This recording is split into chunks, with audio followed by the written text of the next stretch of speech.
How's everybody doing out there? Obviously, I'm not going to say happy Saturday like I used to because, or normally do at least, because this is a very, very weird Saturday that we have. In case you haven't heard, some news broke today. President Trump assassination attempt, got shot in the ear. He is okay. Shooter is dead. And we like that. Likely leftist psychotic TDS, someone TDS to the point where they're willing to give up their life, literally, for to kill the president. So that's the world we live in today, guys. That is where we're at. And they call us the crazy ones. Yeah, they call us the crazy ones. But we're not out there trying to kill them. We're not trying to assassinate them. We don't go out there and actually no, we do call them racists because they are the real racists. Yeah, that absolutely is true. But bottom line is, yeah, we've been trying to break down this information. We've been going over a lot of stuff. We're trying right now to get shots. We want an aerial view of where this is at because we're trying to pinpoint what building it was at. One of the shots that everyone keeps on looking at is the building right across the street, but that doesn't match. We've got a picture and video of the shooter dead, and that building does not match at all the building that everyone thinks it is. But I want to thank everyone out there who was here for the live stream we did earlier. I set up a stream immediately after I found out what happened, and 15 minutes later we were live, and we had a peak around, I think like 60 something people were watching. So big shout out to everyone who came on, and I mean, really, it's in a way, I mean, you know, we were sharing the experience of our own, you know, modern day Reagan assassination attempt. You know, this is crazy. You know, this is not something that's happened since Reagan, right? That's the last president that had an assassination attempt like this. Yep. Yeah. So, yeah. That being said, how's everyone doing? Horny out. Thank you very much. You popped on the show earlier. Yeah.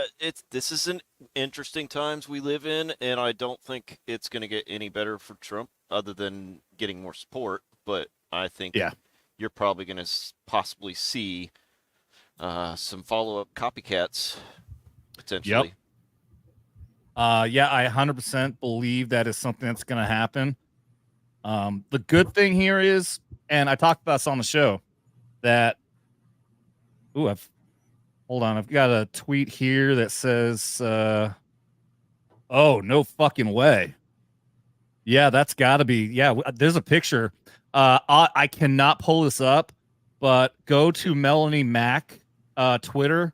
She's got a picture of the shooter, a close-up picture of the dude's head. Oh yeah, Dermy sent that to a few of our groups.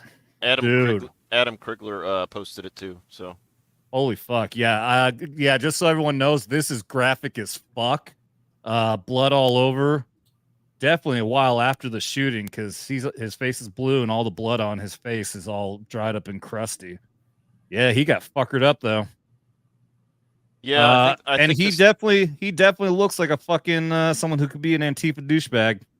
Seeing the follow-up videos where they actually showed the snipers on the roof returning fire, I would not be surprised if they headshotted him. Yeah, well, I mean, like looking at this, I think. So think about he was in a prone position. Mm-hmm. What I'm looking at here, guys, his face is to the side, but he's got blood is all poured down the side of his face. So I think they got him in the back. Ooh, you know what? If you zoom in on his neck, right here, you can see the wound. You can see the skin protruding out where he got shot. Oh yeah, I think the snipers that were on the roof behind Trump are the ones that took him out. That video pisses me off, man. It doesn't look right. People are saying this is a video of the Secret Service snipers taking the shot. I'll play it right now, but it's not. You hear the three shots you hear are the shots from him, from the assassin taking the shot. And then you see this guy Yeah. So you see snipers here. I think this one up here, actually, he might be a spotter, but he's got a barrel there. It looks like he's behind a rifle. This one's behind a rifle, in semi-prone, maybe kneeling position. But listen, you'll hear 3 shots, and it's coming from the assassin, not these guys. And you know, that's a little bit old, that chart. That chart's a couple of months old. And if you want to really see something that said, take a look at what happened. So did you see what happened right there? As soon as, obviously, they've got eyes on this guy. Yeah. And it's like right here, this guy peeks his head up over the rifle. What was it here? Let me start it again. You see something that said, take a look at what happened. Yeah. You see him peek his head over the scope. So clearly he's looking at the guy. And what he must be seeing here is all of a sudden he's positioning himself or something to take the shot. But these guys don't take the shot. You see him, he backs up. He backs up from his position like he's trying to protect himself instead of shooting. Maybe the guy in the prone was shooting? I don't know. You don't even hear any shots. The video cuts off before we hear them shoot. See something that said, take a look at what happened. And you see that guy, the other guy over there, you even see him back up. These guys don't stay stationary and do what they should, which is pull the fucking trigger. I'm not sure if these guys are the ones who killed him. I think they heard these shots get fired and then they got into defense mode and moved. I don't think they're the ones who took the shot. They're probably not the only ones stationed. Yeah, there'd be at least 2 sniper positions, if not more. Yeah, but how does a guy get up on the roof with a rifle without being spotted by these guys almost immediately? I don't know. And 150 yards away. Right. I don't know. 150 yards, which is not that far. We got estimates like people thinking 150 to 300. Because this thing, I want to get a picture. I was going to send this to myself. Real quick, did you send Nick the link?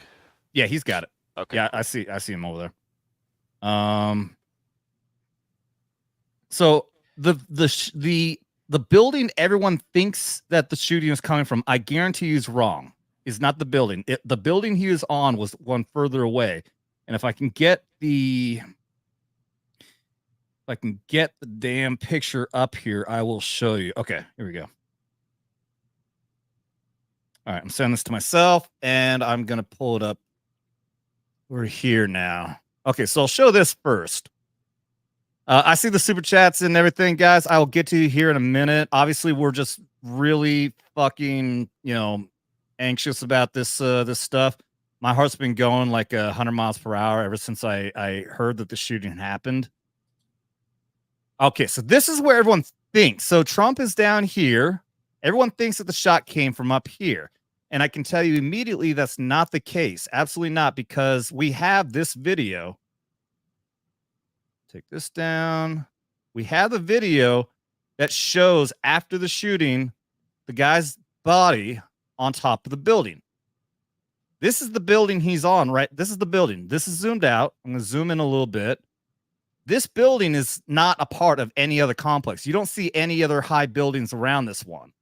So I'll show you another zoomed out map, but I'll improve like right here. See, zoomed in. That's his body right there. Ah, shoot. Shouldn't be showing that. I shouldn't be showing that.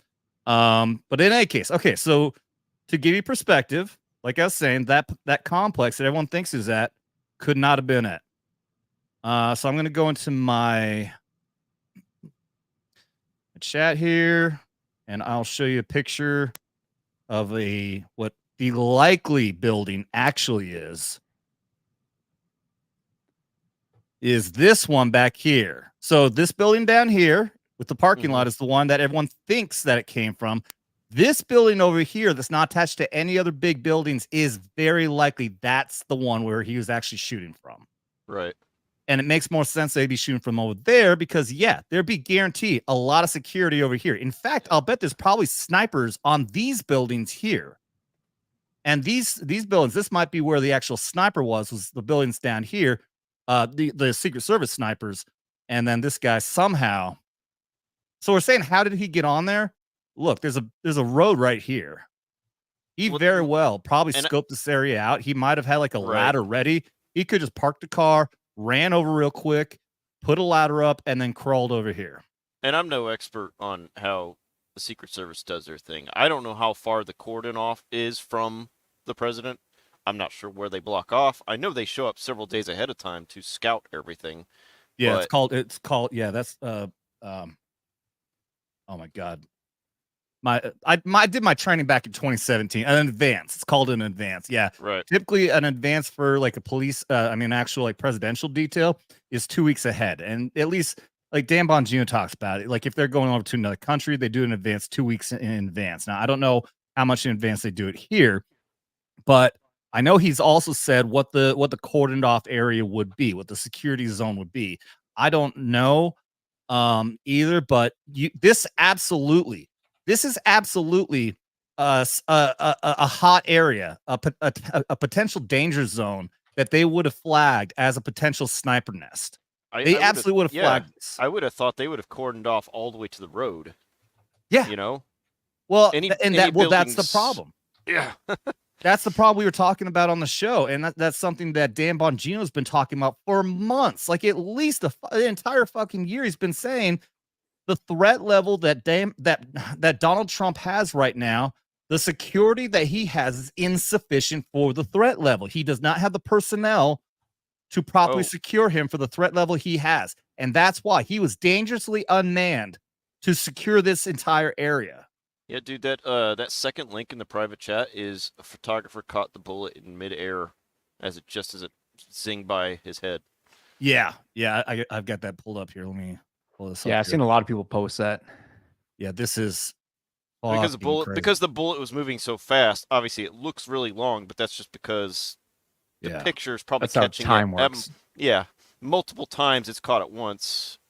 Yeah, that's fucking great. And that's definitely the shot because the guy fired 3 shots.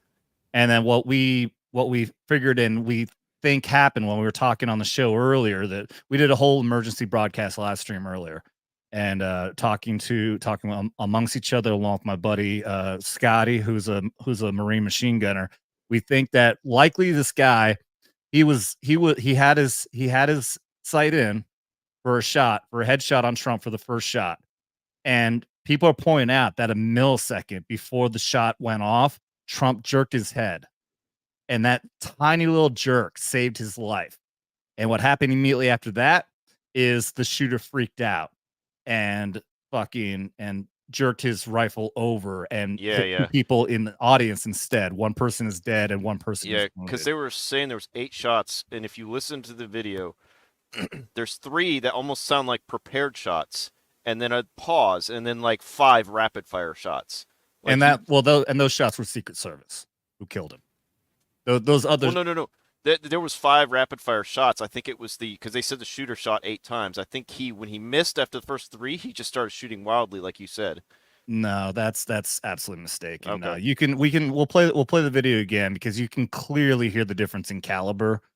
Okay. I'll play this. You'll hear the first 3 shots, and then afterwards you can tell it's definitely a different caliber. And also what it is, people are thinking this is like a 22. It's very definitely a subsonic round with a suppressor is what it's got to be. Because it does sound like a 22, but it's I guarantee it's not. Especially not at that distance. If you're looking at 200 to 300 yards out, 22 ain't gonna do shit. No. Especially, likely I'm thinking it's probably a 308 would be my guess. Okay. Or even a 5.56 at that distance is still doable. You wouldn't have likelihood of having a 5.56 on a rifle like what we think he had with a scope would be unlikely. Like I said, that's not usually a long distance shot rifle. I would bet anything like a 308 or heavier. I think that said, take a look at what happened. 1, 2, 3, pause.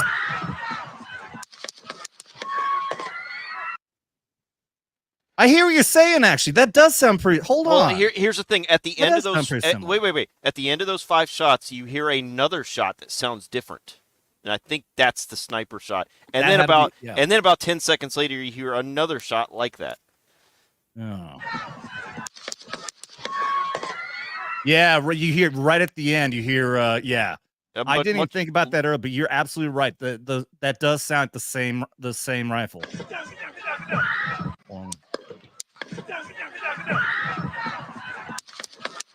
It's interesting. He grabbed his head. Like, he could have been thinking, it's a bug. It's kind of whatever. But, you're in that moment. A lot of noise is going on.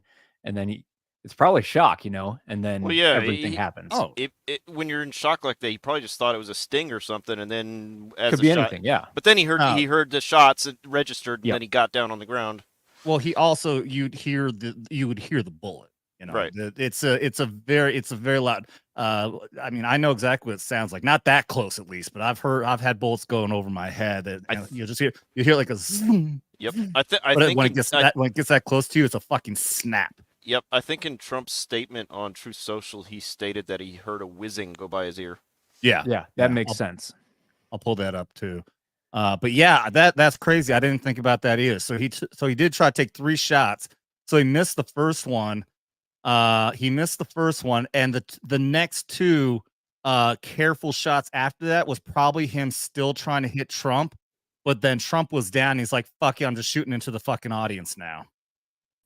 Yeah, they need 5 wild shots. Yeah, where he was just at that point, he's just trying to kill Trump supporters. What's up, ABF? Not much. How you doing?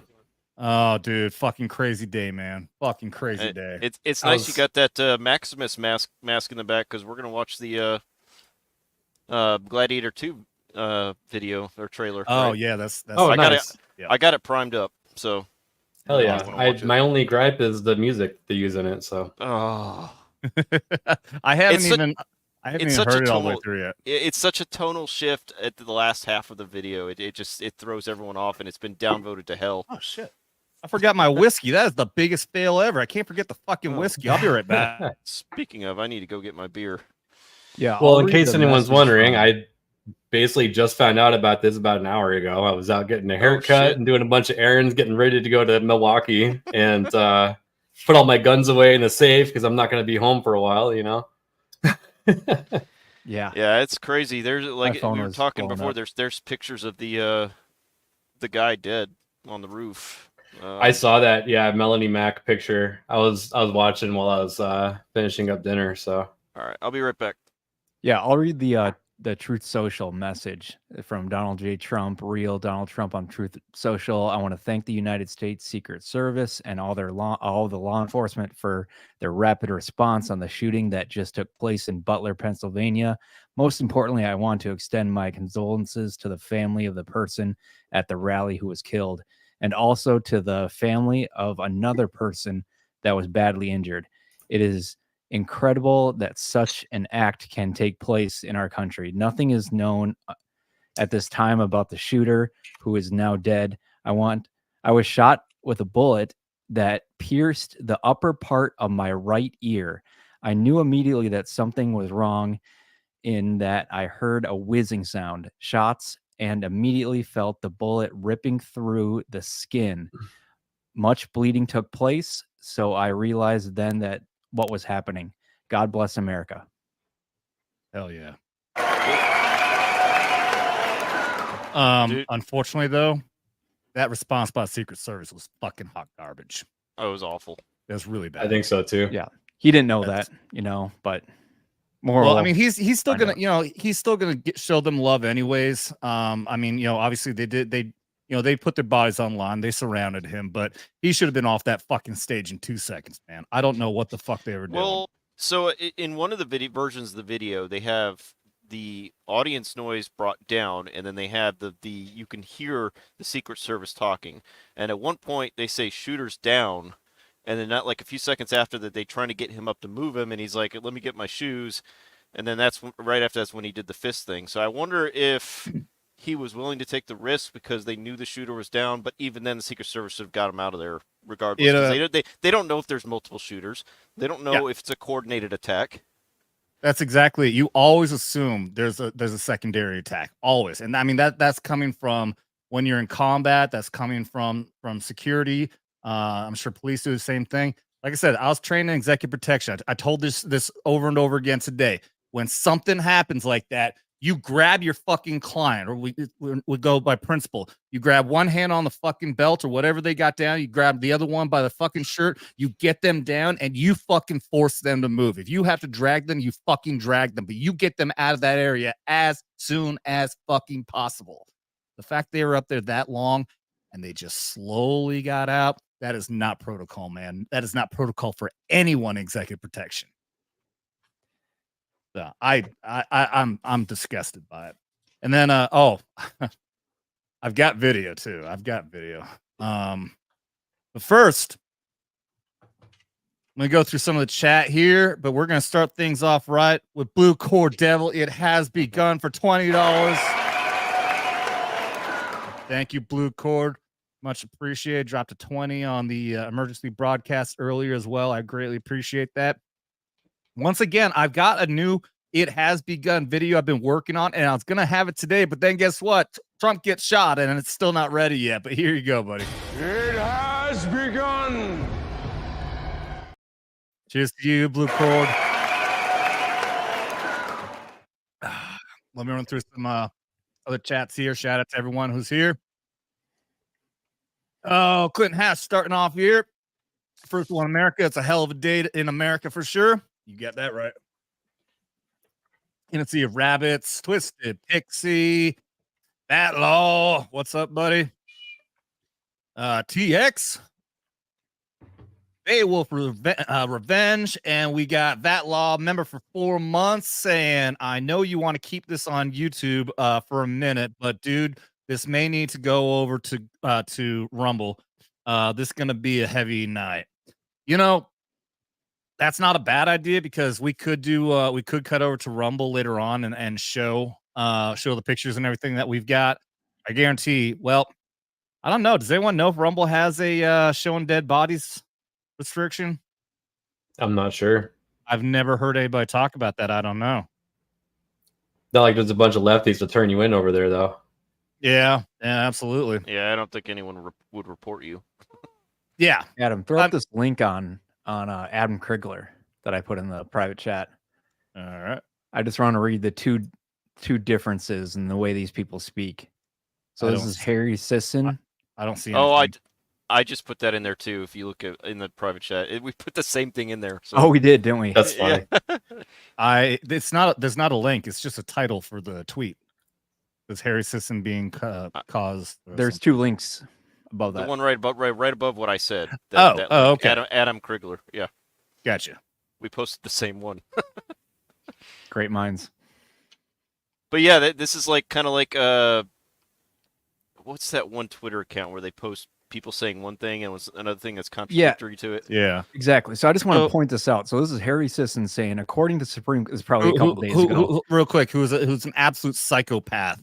By the way, he's just sucking the shit out of Biden's dick lately. He's a paid guy to just promote this stuff. So this top one is probably a couple days ago after the Supreme Court.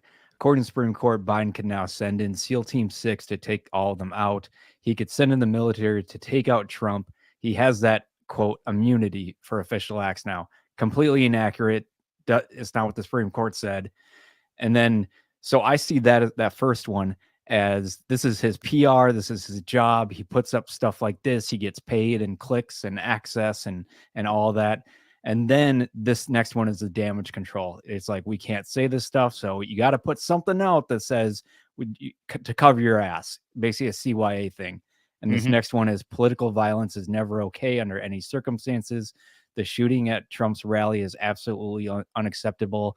And then the follow-up, the call to action, safe action, is let's beat Trump at the ballot box, not any other way. Insane stuff. So these people live in different realities. Well, yeah, on he's putting that in a fucking tweet, but in his head he's going, "Fuck, can't believe he missed."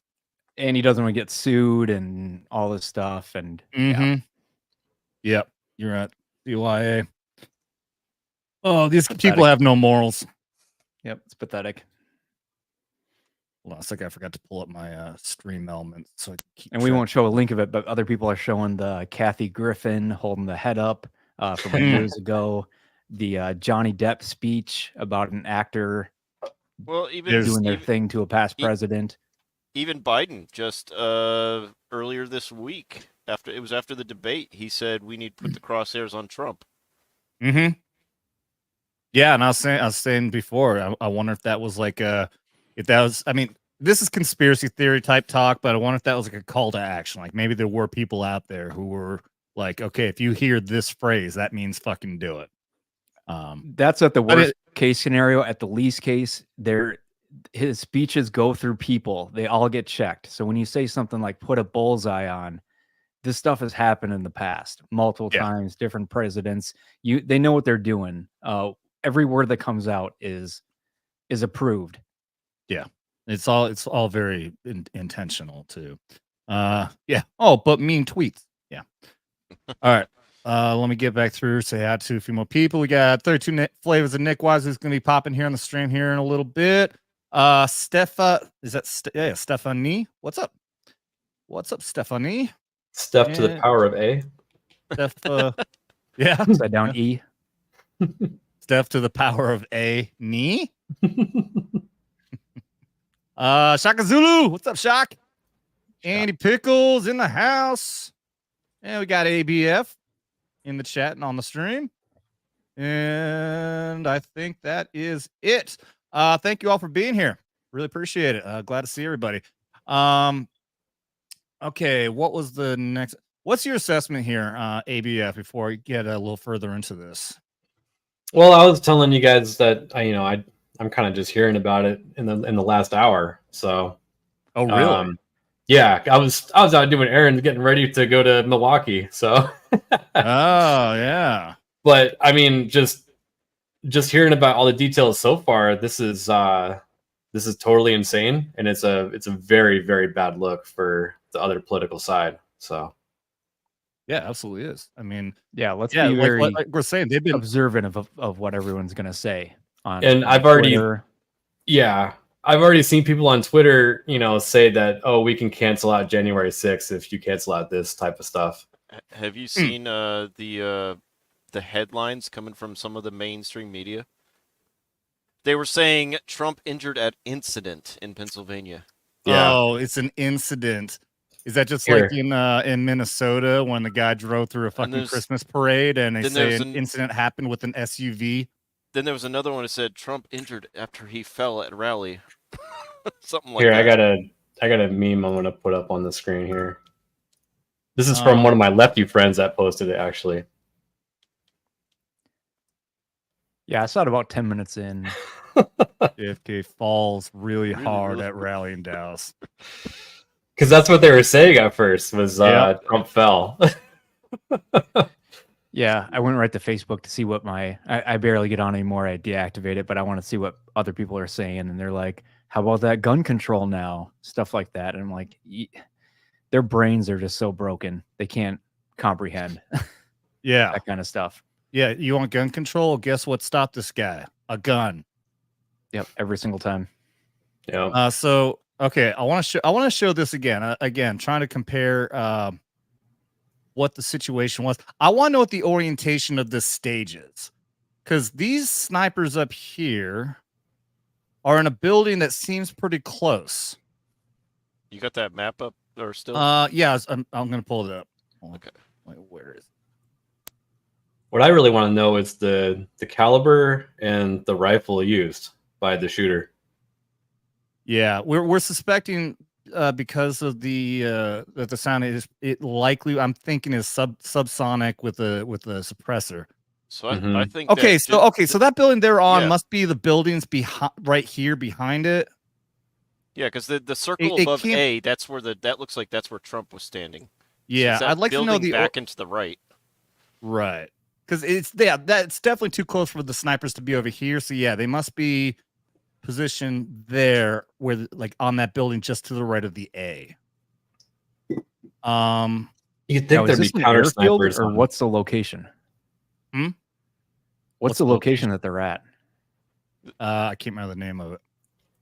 Does anybody know the name of the town he was in? I know it was in Pennsylvania, but I'm not sure. Butler. I just don't know if it was an airfield, like because they often go to these airports.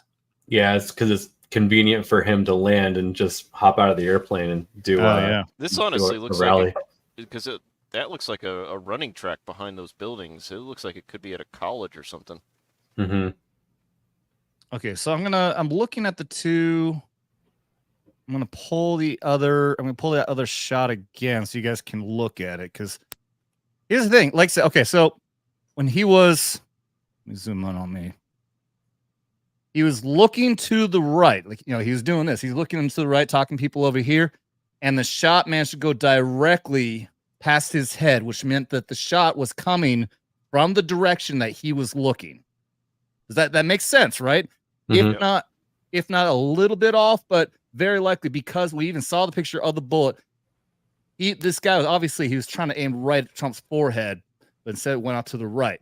So when we pull the picture up again of the moment he got shot, we can look at where he's looking when the shot went off. Pull myself down. Let down. It's very hard to like try to break down. It's like forensic thing when I got to keep on going from screen to screen like this. So he's looking off to the right. Yeah, it'd be really hard to be able to just break it down just based on all of these.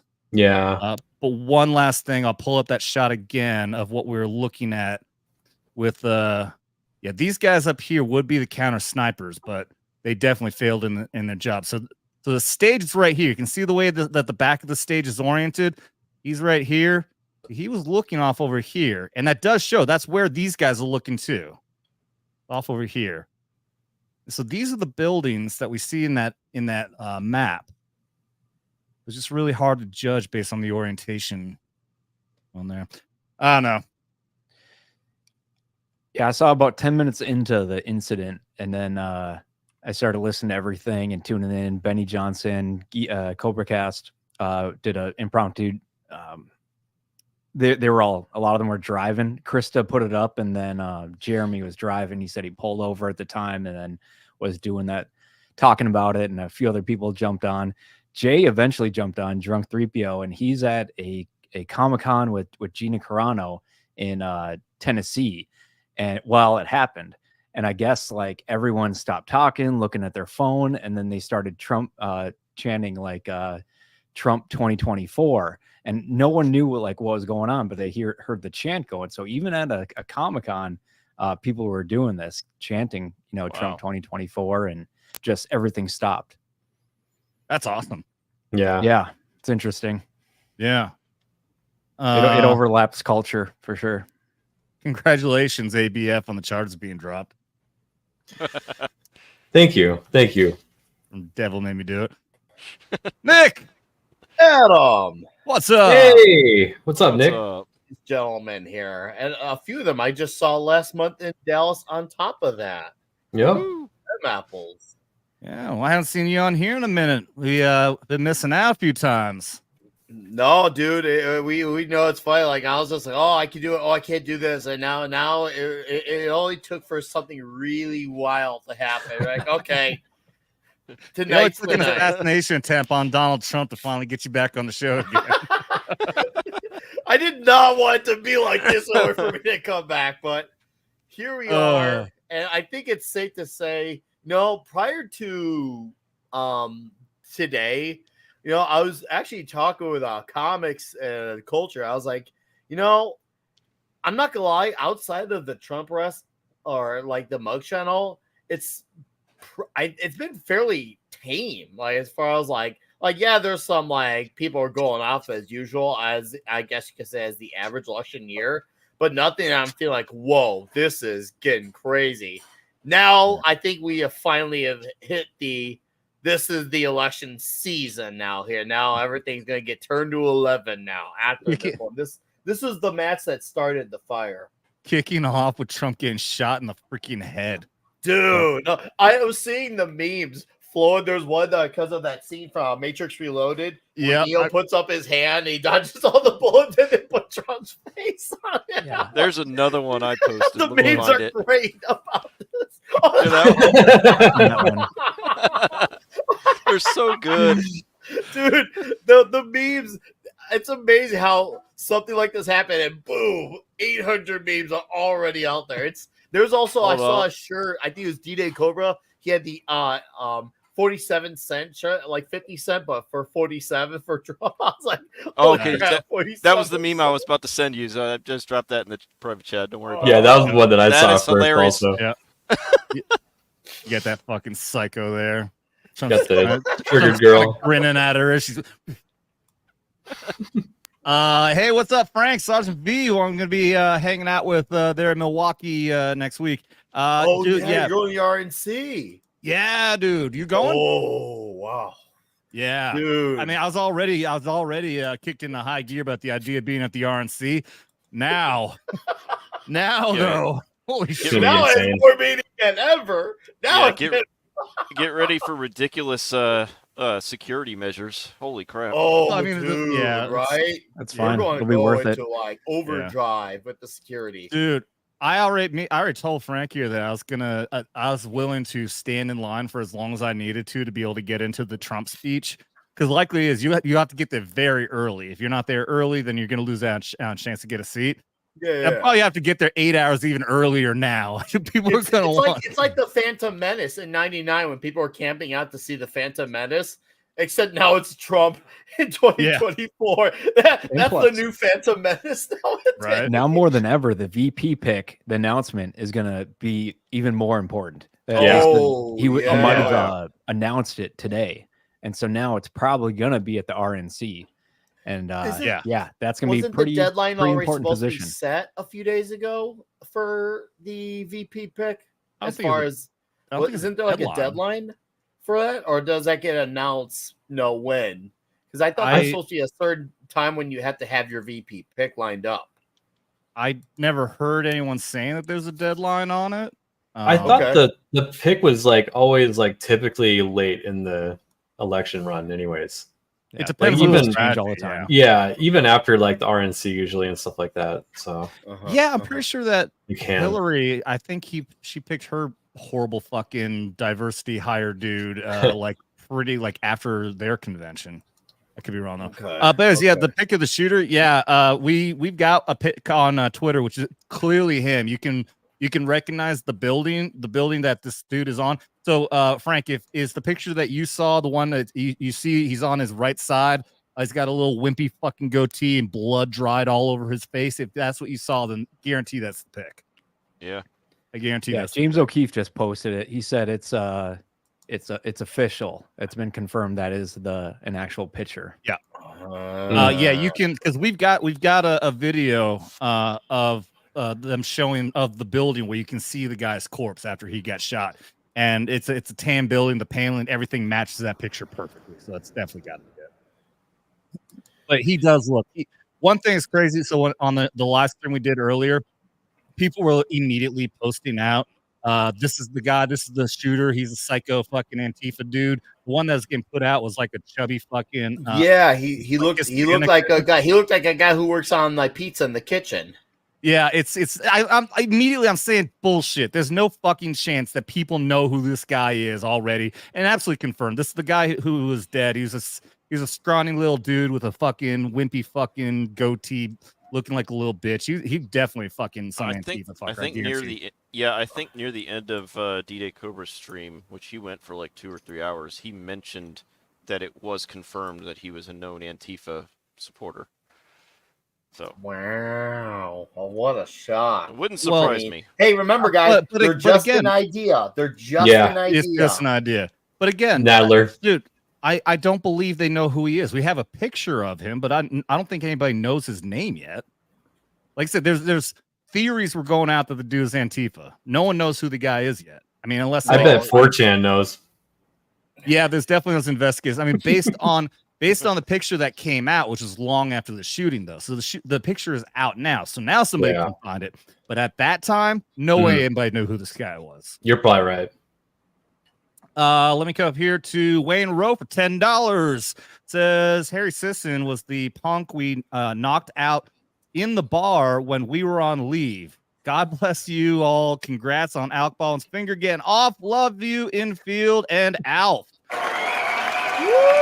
Thanks, Wayne. No love for me. No love for me. I see how it is. You know what? For that, I'm not even giving you a chug.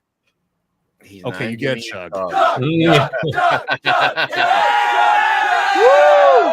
Woo! Yeah.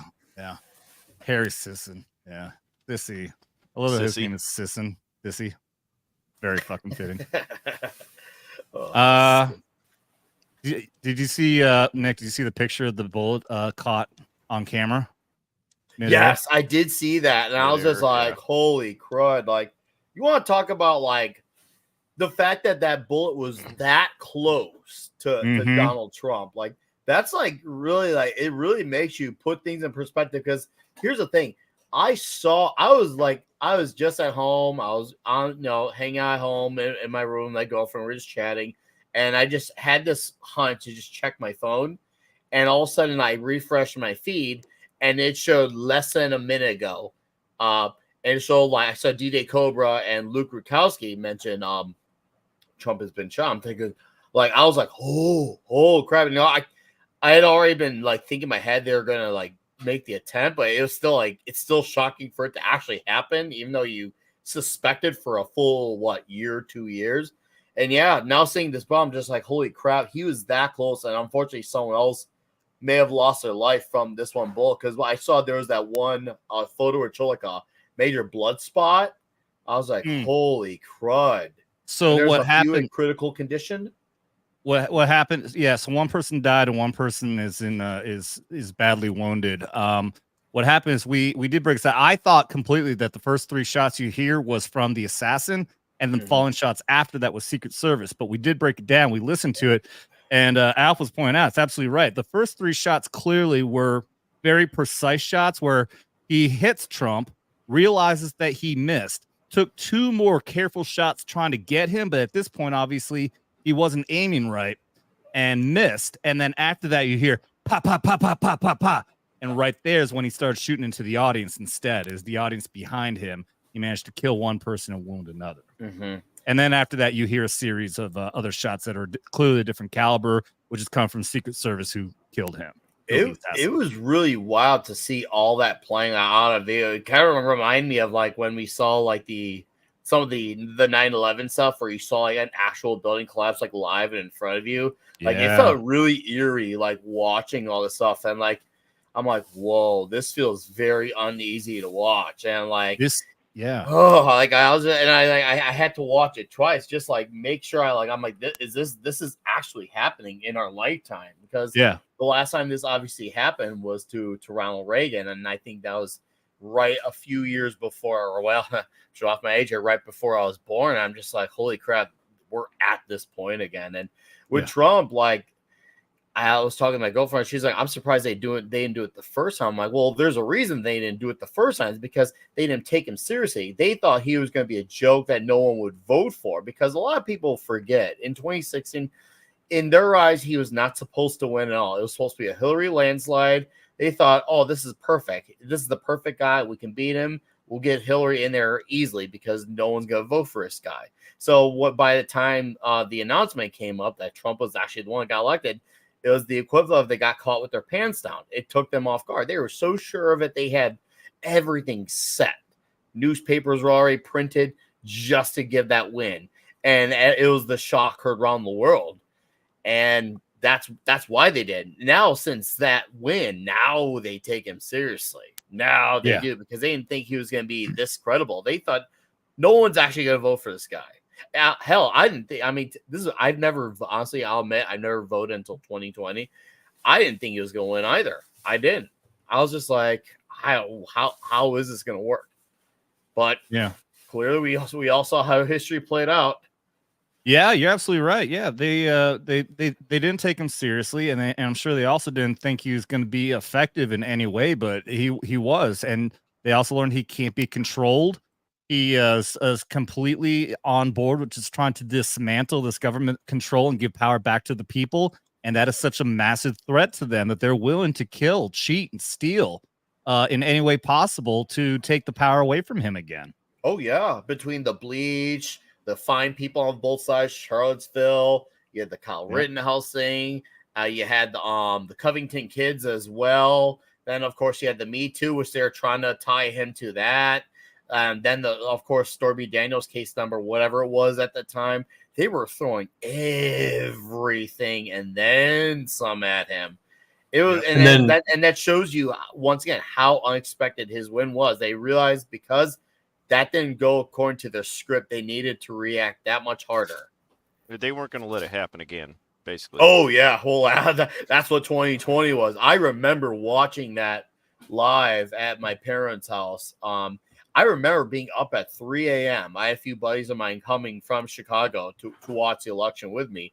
And I remember being like 3 a.m. And I remember the votes just all of a sudden out of nowhere going out for Biden. We were up when that happened. So we didn't go to sleep at that time. We saw all that stuff happening in real time. We're like, dude, not only did they go up astronomically, but they went up astronomically for one guy. It's one thing if I can concede, I can concede, no, let's just say a state like Michigan, if it went up, let's just say, I don't know, 75, 8% for Joe, maybe because of Detroit. Okay, sure. But 95 to 100, that was, yeah, it was all at the same time. We saw it in Michigan, Georgia, all these places where you had that concurrent slope all the way up, and then right in the middle of the night, 2:30, 3 o'clock in the morning, is that sudden jump. Yeah, and it's right over Trump, and then it goes right back over again. That never happens. That does not happen in politics, in elections. It never fucking just has a sudden jump like that. Yeah, it happened in multiple fucking states. Happened in Arizona too, and then it took several weeks to actually count. Yeah. Oh yeah. Oh, I was there in Arizona for that. That was a fucking shit show, man. I was going to all Stop the Steal rallies and all that. That fucking the fucking horn dude from January 6th. Yeah, Jacob Chansley. I have a picture with him actually. I know him. I went to the fucking rallies with him in Phoenix. I didn't even know he was in DC. I was friends with him on Facebook. I didn't even think to ask if he was going to DC. Yeah, that was fucking, that's great. And dude, okay, so straight up, guys, anybody out there who, wants to pick on the guy, you can pick on if you want. He's a super nice guy. He's a really good guy. He was very focused on trying to call out the pedo sex trafficking out there. He's a very good-hearted guy. He was eccentric. The guy was like an actor or something like that, and he was just very eccentric in what he did. But I felt very bad for him, for all the people. Yeah, the QAnon shaman. Yeah. I felt very bad for him, for all the people out in the media that was picking on him and still ripping on to this day. He's a good guy, man. This is absolutely nuts. I mean, it's crazy. I mean, we all saw us coming. We've been all saying for the longest time, the only way they can beat Trump is by killing him. Especially after the courts, all the court cases didn't work, and the things are getting overturned. I said it's an escalation. I said it a few months ago on stream. I said it like, look, if they run out of options, there's nothing left but for them to do something like this. Yep. Not to make light of it, but did you see? I think I saw Vulcan Liz posted on Twix. There's a meme, once again, another funny meme. And it was a Hillary one, like, what do you mean they missed? Yeah, I saw that. I saw the one with the Kamala saying that. So it's like, and then there's another one. Well, Trump ended Hillary's kill streak too. I was just like, check out the picture I posted. Her streak comes to an end. Dude, it shows the location of where the guy was. If I wasn't on a show right now, I'd make that meme right now. Hillary's kill streak comes to an end. Someone needs to do that. Oh. Seriously, so good. I saw the video of the one guy. I was like, yeah, we had told Secret Service and all our people, and it took them several minutes. I'm like, I wonder, like, to be fair, I don't know what it's like to be in those organizations. I don't know what the protocols are like, but I'm just thinking, how did it take several minutes to get there? Is it because there needs to be a certain way of communicating? I would figure something like that would have been taken very deeply seriously immediately. Yeah. But once again, there could be something I'll admit that I don't know that I'm ignorant of. No, you're right, man. I've been talking about it repeatedly now because I actually am certified in executive protection, which is what they are. Their title is Secret Service, but they are executive protection. And so, no, the protocol there, I've already said it many times, there's a protocol. You fucking manhandle your client. This called the property title principle. You manhandle that person. You get that person out of there as soon as fucking possible. If they try, one of the things that we're taught is that, like, people freak out. Like, if you've got a client, if it's just you and your client, they tend to freak the fuck out. They'll usually, like, they'll just want to take off. Like, they'll hear a gunshot or something like that. They'll just take off in some direction. So you're taught, you fucking grab them as hard as possible and you jerk them away if you need to. Like, no, motherfucker, we're not going over there. We're going over here. So yeah, the fact that it took them so long to get off the stage is mind-blowing. That was an absolute fucking failure by the Secret Service and how that was handled. And in fact, I've got video. I'm going to pull this up. I completely forgot that I had the Newsmax YouTube live stream playing earlier, and I had it paused right at the whole moment. I've got the entire video we watched a video where there was a medical guy there who said that when the person was shot, he was given CPR. The older guy with the Keep America Great hat. I saw that video. Yeah, I've got the video, the entire thing. So I'm going to pull that up here in just a second. But yeah, I saw the whole fucking. And the other thing I'm going to point out, there's like for some reason he has like 4 Secret Service agents surrounding the fucking SUV. Every single fucking one of them looked retarded. There was one had her fucking pistol out, pointing at everybody. She was pointing her fucking pistol right into the fucking crowd. You don't do that. There's a way to hold the pistol. You can hold it down here, and it's called a soul position, and it's right here. As soon as you need to draw, it's a very fast draw right there. Down, up, down, up. No, she's sitting here pointing her fucking gun at cops, the audience, everybody. Do you think DEI has taken over the Secret Service as well? I mean, I hate to say that we can't rule that out nowadays, but considering the way this job was done, I can't put it past anything, especially in the last 4 or 5 years. I mean, I have learned to not rule anything out nowadays. Even if it means protecting a political candidate running for president.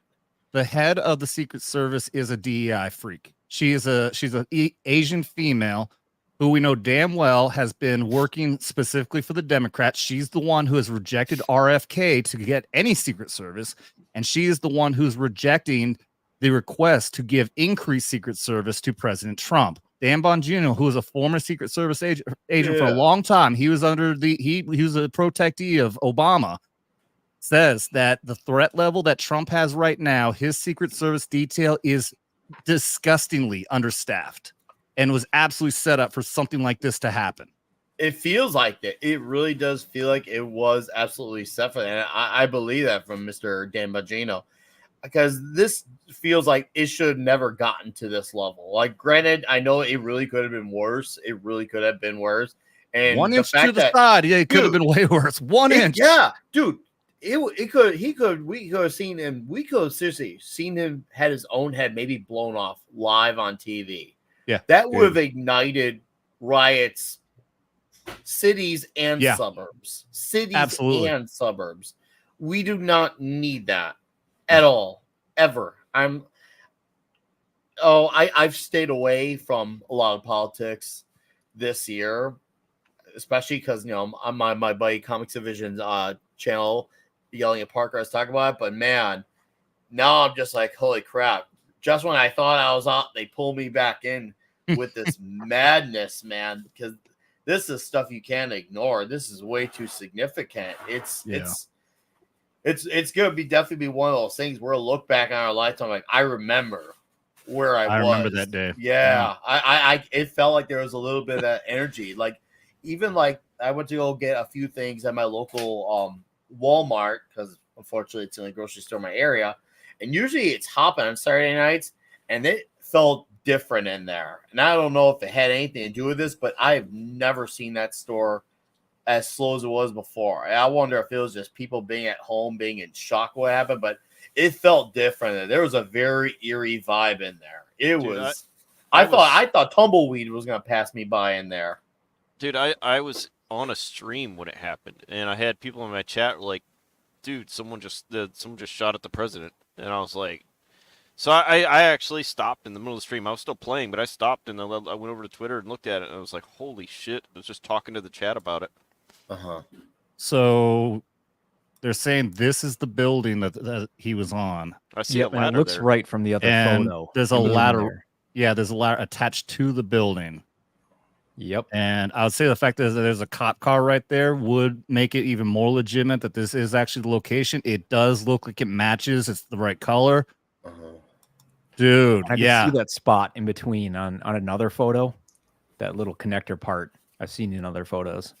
Okay, hold on. I'm going to pull up that pull up the shot. other one. We've got that overhead shot here. Let me pull that back up again. We got so many fucking tabs here. I got to keep on going back and forth to find the tabs.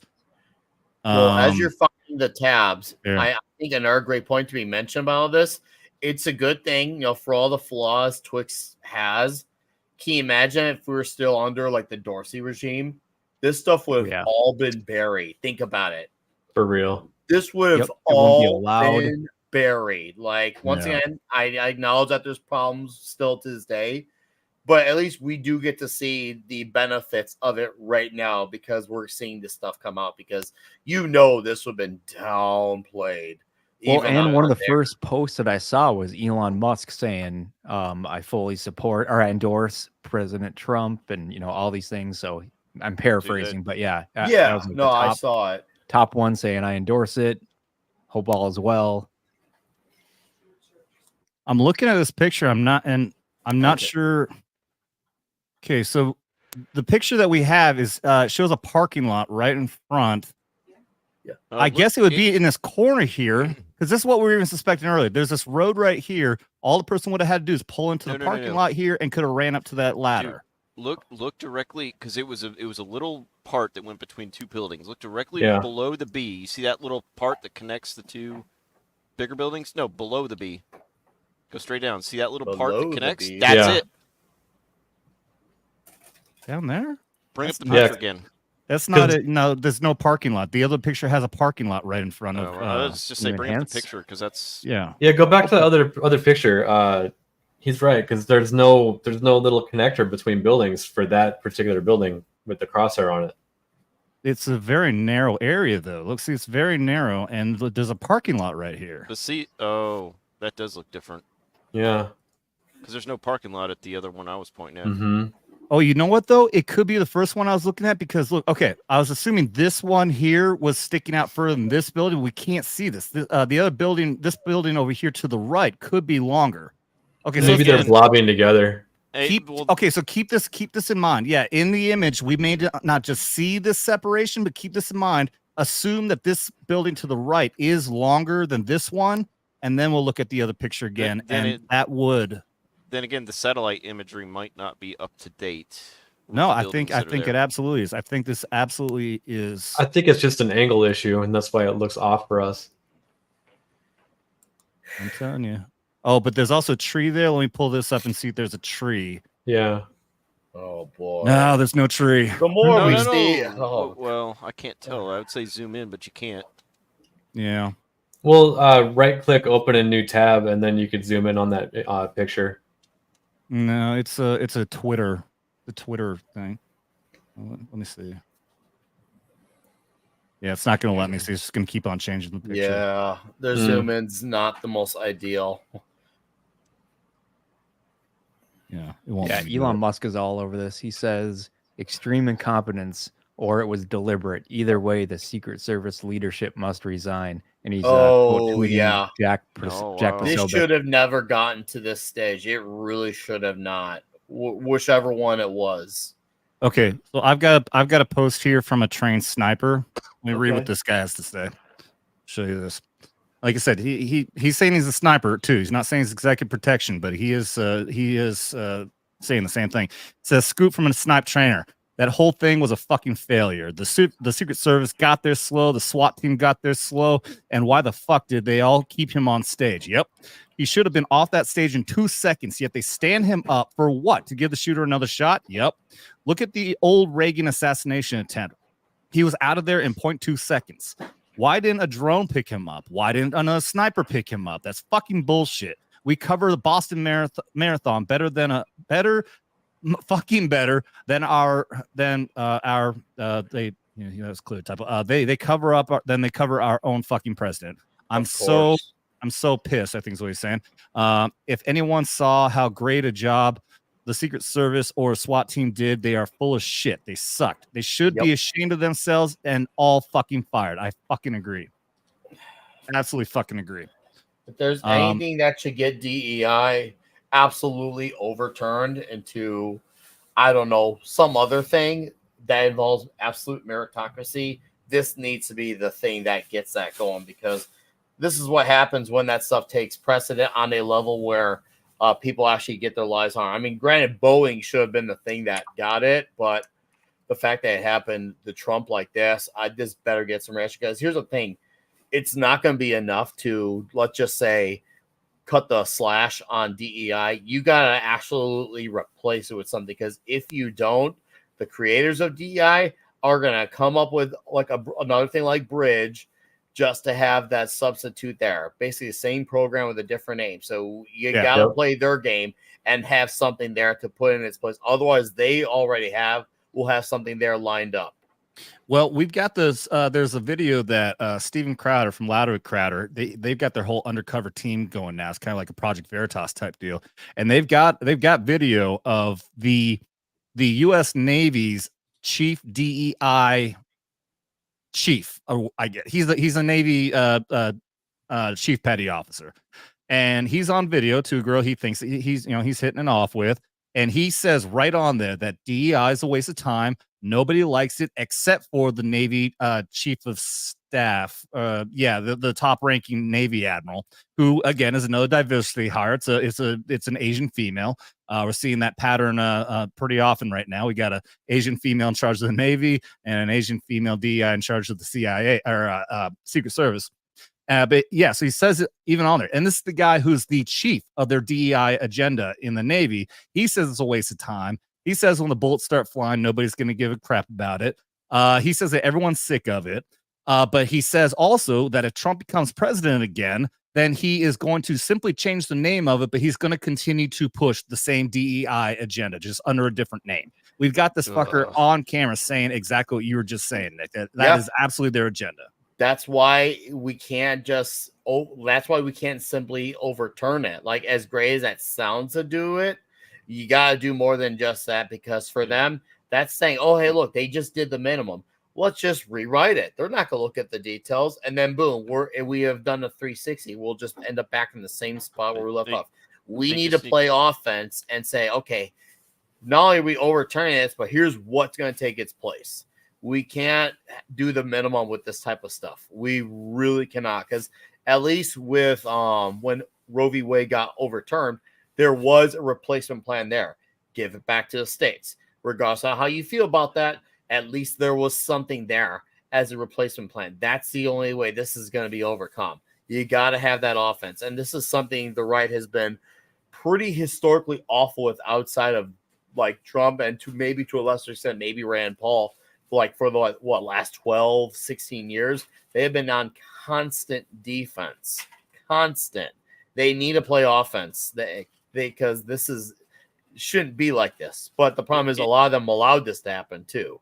I was going to say, if Trump gets back into office, he just needs to go through and clear house all of the top leadership of these agencies. Oh, yeah. Yep. Anyone who has voiced in favor of DEI needs to be just given the pink slip. You're done. Yep. Goodbye. Yep. We got they're afraid of. Yeah, I got to move on to some super chats here, but Dan Bongino put a shout out demanding that the head of the Secret Service needs to resign immediately. I put a quote tweet out and said, I disagree. I think she needs to be fired and she needs to be criminally charged for criminal negligence.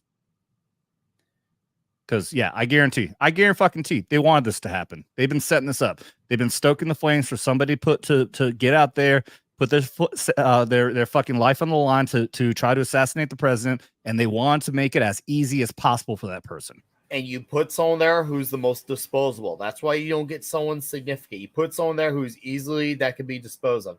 That's why you get the Antifa-looking kid, because if something goes wrong, well, it's just some little soy boy kid. Who cares? Yeah. All right, let's get to some chats. Blue Cordell again for no 20. Thank you, my friend. They have to remember history. The Brits warned FDR about Japan and Hawaii months before. Before they had subs following them. That's right, man. That's right. There have been so many. We were talking before about people who have this proponency, if I'm using the word right, to just assume if it sounds like a crazy conspiracy theory, then there's nothing that you can possibly. There's no way that can be possible. Nah, man, you can look at so many things. What got us to finally put full battle operations into Vietnam was a Gulf of Tonkin incident. It's an incident where one of our Navy ships was attacked. Guess what? It never fucking happened. All right. The Gulf of Tonkin incident, which kicked off that war to full combat, is an incident that never fucking happened. It was propaganda. It was a fucking false flag operation to get us into that war. And we got so many other incidents like that goes into how World War I started.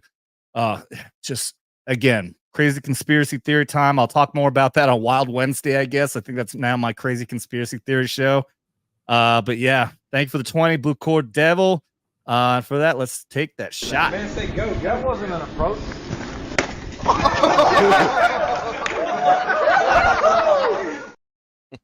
Blue Cord. After that, we got Mo Zamboni, my twin here. Mo for 10. Says I go on vacation for a week and my co-host goes all Hollywood after his case is dismissed on every stream. I really need to keep my eye on Alec Baldwin Finger. JK, ABF is the best of us. There you go. Thank you very much. Thank you, Mo. Yeah,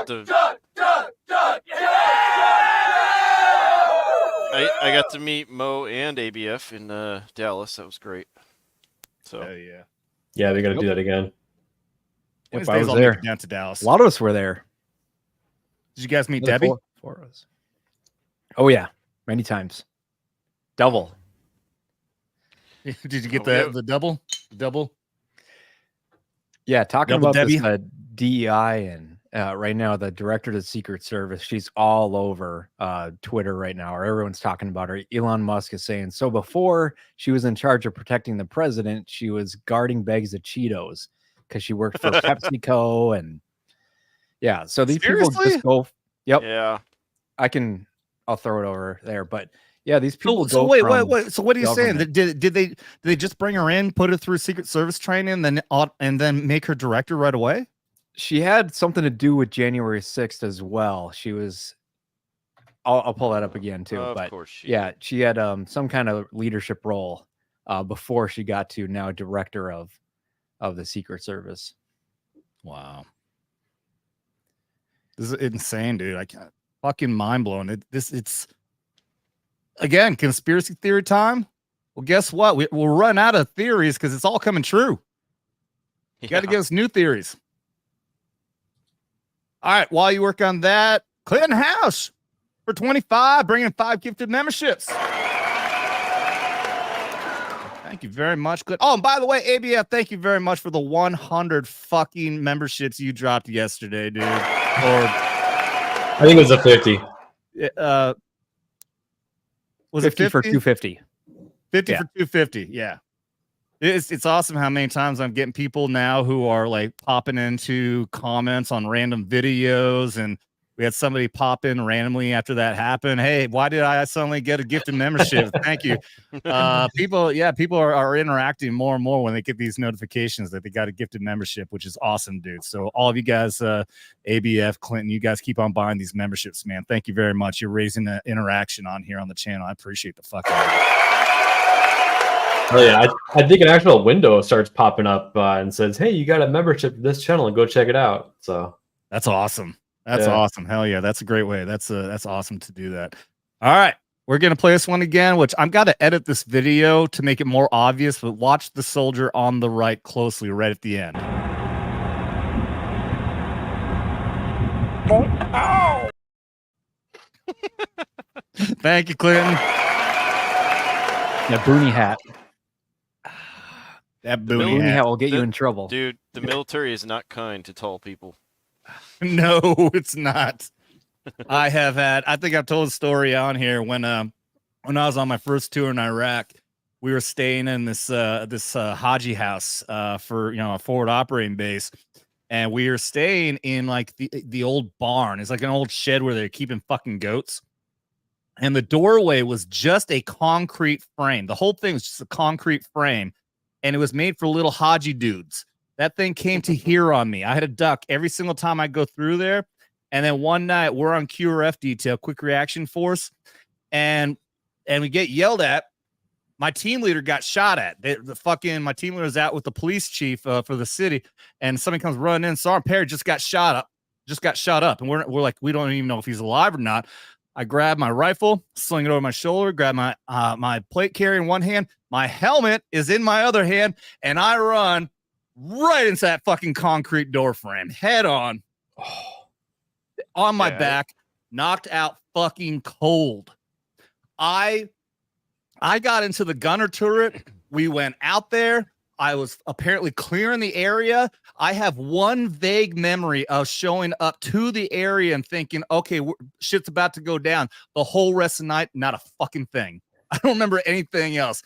Thankfully, nothing happened. By the time we got there, the bad guys were gone. And Sergeant Perry was fine. The police chief, who we called Joe Dirt, got a bullet in the ass, but he was fine. Dude, I a week or two ago, I went to go see a old World War II battleship museum that's not far from where I live. Crawling around on that ship, does not pay off to be tall or very muscular, broad-shouldered, because getting around is not easy. No, banging your heads on pipes and whatnot, and yeah, Navy Adam, ships pull up are the private chat when you're ready. Private chat. What do we got? It's about the director. Okay, I'll pull this up and read this. Yeah, who's Julie Kelly? All right. More on the deleted Secret Service text related to January 6th. Oh, this is very interesting. Yeah, the Secret Service and the FBI had a bunch of text messages deleted after the incident happened. Kim Cheadle was the Secret Service honcho on January 6th. Kim Cheadle is the current director of the Secret Service, assistant director of the Office of Protective Operations. She's tied to both the Cheneys and the Bidens. Joe Biden named her director of the Secret Service last year. Here's what she said about the deleted text. Does she seem trustworthy? Also, her transcribed interview with the January 6th committee has never been made public. It's unclear whether the interview is one of several that DHS, which houses Secret Service, is withholding from Congress. Hard to think, given her position on January 6th, that her appearance in J6, related emails, and her texts aren't missing too. Okay, so this is a 40-second video. Okay, she would know. The 28-year veteran was on the team that evacuated Vice President Dick Cheney on 9/11, and she served on then Vice President Biden's protective detail. He named her director. Ooh, what did I miss? Amid a swirl of controversy over the agency deleting nearly all of its text messages from January 6th. The agency said that was due to a data migration. System migrations happen. But I think for a lot of Americans, it just doesn't pass the smell test, given the timing and the volume of messages deleted. Well, it's unfortunate that would be the assumption that people would make. Our integrity is everything, and there was nothing nefarious attached to that. Their integrity she would know. Okay, so here's the deal. So Dan Bongino's been all over this fucking story, right? With what happened on January 6th. Yeah. And so here's their claim. Is that what they're talking about, this transition or whatever? They claim that this is a period in time where they swapped out all of the fucking cell phones of the FBI and the CIA on January fucking 6th, the day of the certification of the new president of the United States, on a day when they knew there was going to be potentially something like 1 million fucking people out at this rally. Because again, people don't know this. Trump didn't tell people to go to the Capitol building. That was all a part of the organization that had the Stop the Steal rally. Like I said, I was there. There was 3 days of events going on, all culminating to after the Trump speech, we were all going to go to the Capitol building to peacefully protest. Obviously, that's not how it went down. They knew this was going to happen. They knew there's potentially 1 million people were going to be there at the building. And that's the fucking day when they swap out all the fucking cell phones.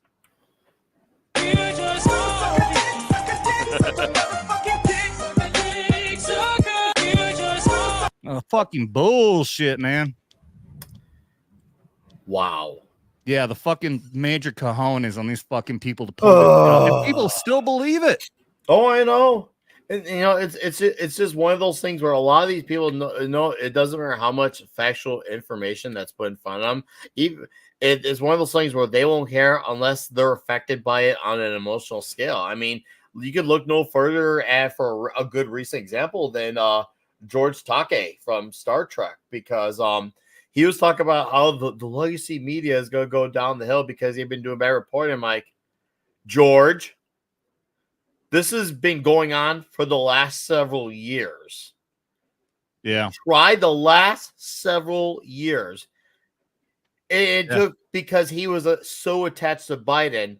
Now he cares because it took for him to have that emotional affection. Once his bubble got touched to the point that his bubble couldn't dodge it, now it matters that the news are a problem. Yeah. Bro. That's sadly that's how a lot of people are gonna just be. They're gonna be, they won't care until directly. I mean, to be fair though, it did happen. What's her face as well? Tulsi Gabbard. She used to be more anti-gun until they're trying to stricten things up. Was it in Hawaii or something? And she's just like, oh, okay, I changed my stance on this. Yeah, so I guess it's amazing she was so thing. It's amazing she was so anti-gun in the first place. A career fucking military police officer in the army. Yeah. And you're gonna be anti-gun. Fuck you. There's actually a pretty healthy gun culture in her state. And what state is she in? Hawaii? Yep. Yeah, Hawaii. she is Yeah, Hawaii. she is Hawaii. Okay. I'll give her credit in the sense that she's willing to change her position, because at least that tells me at least she's willing to change and see things for what they are. I mean, she definitely still has some significant flaws, but at least she's willing to change, because there's some people who won't bend no matter what. There are some people who just, they won't believe anything unless it's, let's just say it's the person that they like saying it. So you can say, clearly, we see that on Twitter every day. Oh yeah. Yeah. Oh, it's also a case of culture steering the actual lawmakers now, right? Mm-hmm, mm-hmm. It was I don't know, 5 or 6 years ago, people were a lot more anti-gun, and then we had Summer of Love, and now everyone loves guns. Oh yeah, that was the greatest thing to happen for 2A ever. Yeah, well, if you think about because usually outside of this year's debate between Trump and Biden, this is probably the first debate in many years where nothing about guns was brought up. Usually, that's like a very significant topic in presidential debates. This one, it wasn't brought up a bit. And I know guys like, what's that fucking loser kid's name? Frank Hogue, the kid from Hogg. Yeah. Hogg. Sorry, yeah. Hogg, Hogue. No, David Hogg, right? David Hogg. Yeah. He's such a loser. I forget his first name. He started his own pillow company where he bites them, I guess. Like, why did you bring that? I'm make a competitor to my pillow, and it crashed and failed immediately. Why did you bring up gun control? This is still a very serious issue, guys.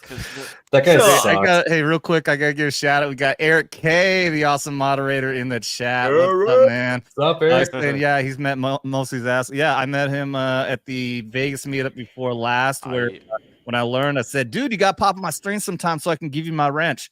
And now he's got my wrench to add to all the wrenches he handles. Unfortunately, I have not had the opportunity to meet him yet. But I have. I've hung out with the man.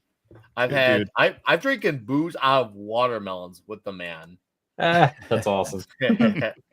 I see a lot of other new faces and new names in the chat. Welcome everybody to Vets Talking, where sometimes we talk serious and we get angry and we shout and yell, and then we talk dick jokes and giving men my wrench. So it is what it is. It's a military channel. You got to mix of it all. So yeah. Dan Bongio says he has a ton of stories about he's said many times that he's got the dirt on Hillary. He's put out many times like, you want people to learn about this, I'll dish.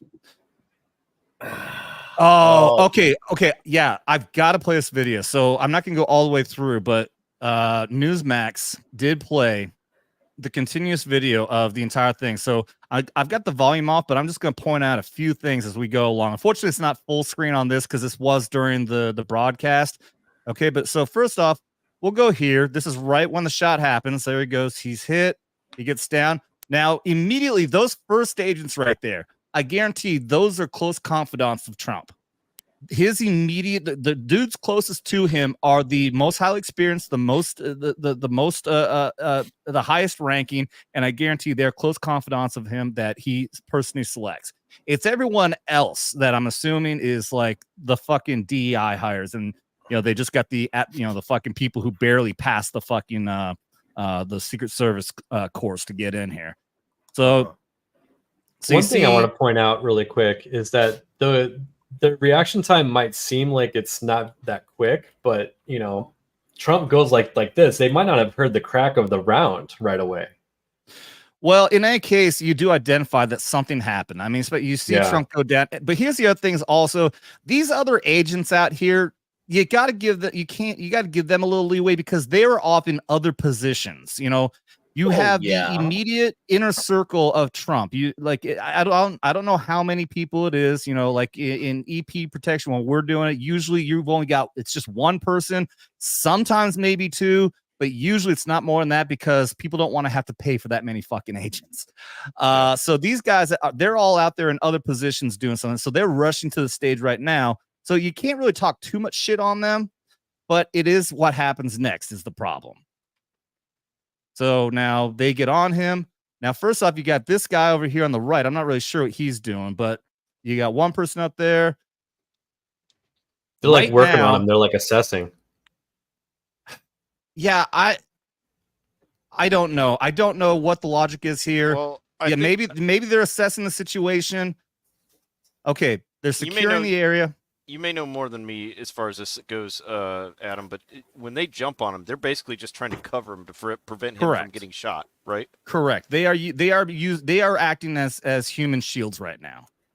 So at least they're doing their job in that regard. I'll give them credit there. They stepped in when they should because that's what they're supposed to be doing as Secret Service. So good. That's absolutely true. Now, this is the problem right here, though. Okay. Now, when they get him up, this is when you don't do this. You fucking grab him and you start running. Okay, they create a barrier around him. Okay, fine. They are doing the right thing. They're being human shields, but I don't care what he says. You get him the fuck out. Like I said, you grab his belt with one hand, you grab his collar with the other, and you start pushing. You drag him if you need to. He is not staying there. Right now, he is exposed. It doesn't matter that this is Donald Trump. It doesn't matter this is the prior president. This man needs to be off the fucking stage and in the SUV now. If it's any consolation, we did get that great shot because he was up there. Yeah. We would have never. I was just going to say that. Correct. He's doing what he is, for the campaign. I love that he's doing that, but the Secret Service need to get him off. They are failing in their job right now. Yeah. Well, yeah. We can all unanimously agree on that. The fact that he was just shot and he still used that moment to put his fist in the air is crazy. Right here. Okay, see, and they let him do this again. I love that he does that, but it's at this point, like I said, when you are taking care of this person, you are let me fucking really express here. This is how we were fucking taught this. You are moving. You have got, like I said, you got belt in this hand, collar in this hand. You are pushing his head down so nobody's shooting him, and you are going as fast as possible, and you are pushing him into that fucking vehicle as fast as possible. They didn't control him at all. They let him stand back up. Again, I love Trump. I love that he did that, but the Secret Service failed. That is not how you handle that. These are supposed to be the best protectees in the fucking world, and that was a massive failure. Sorry.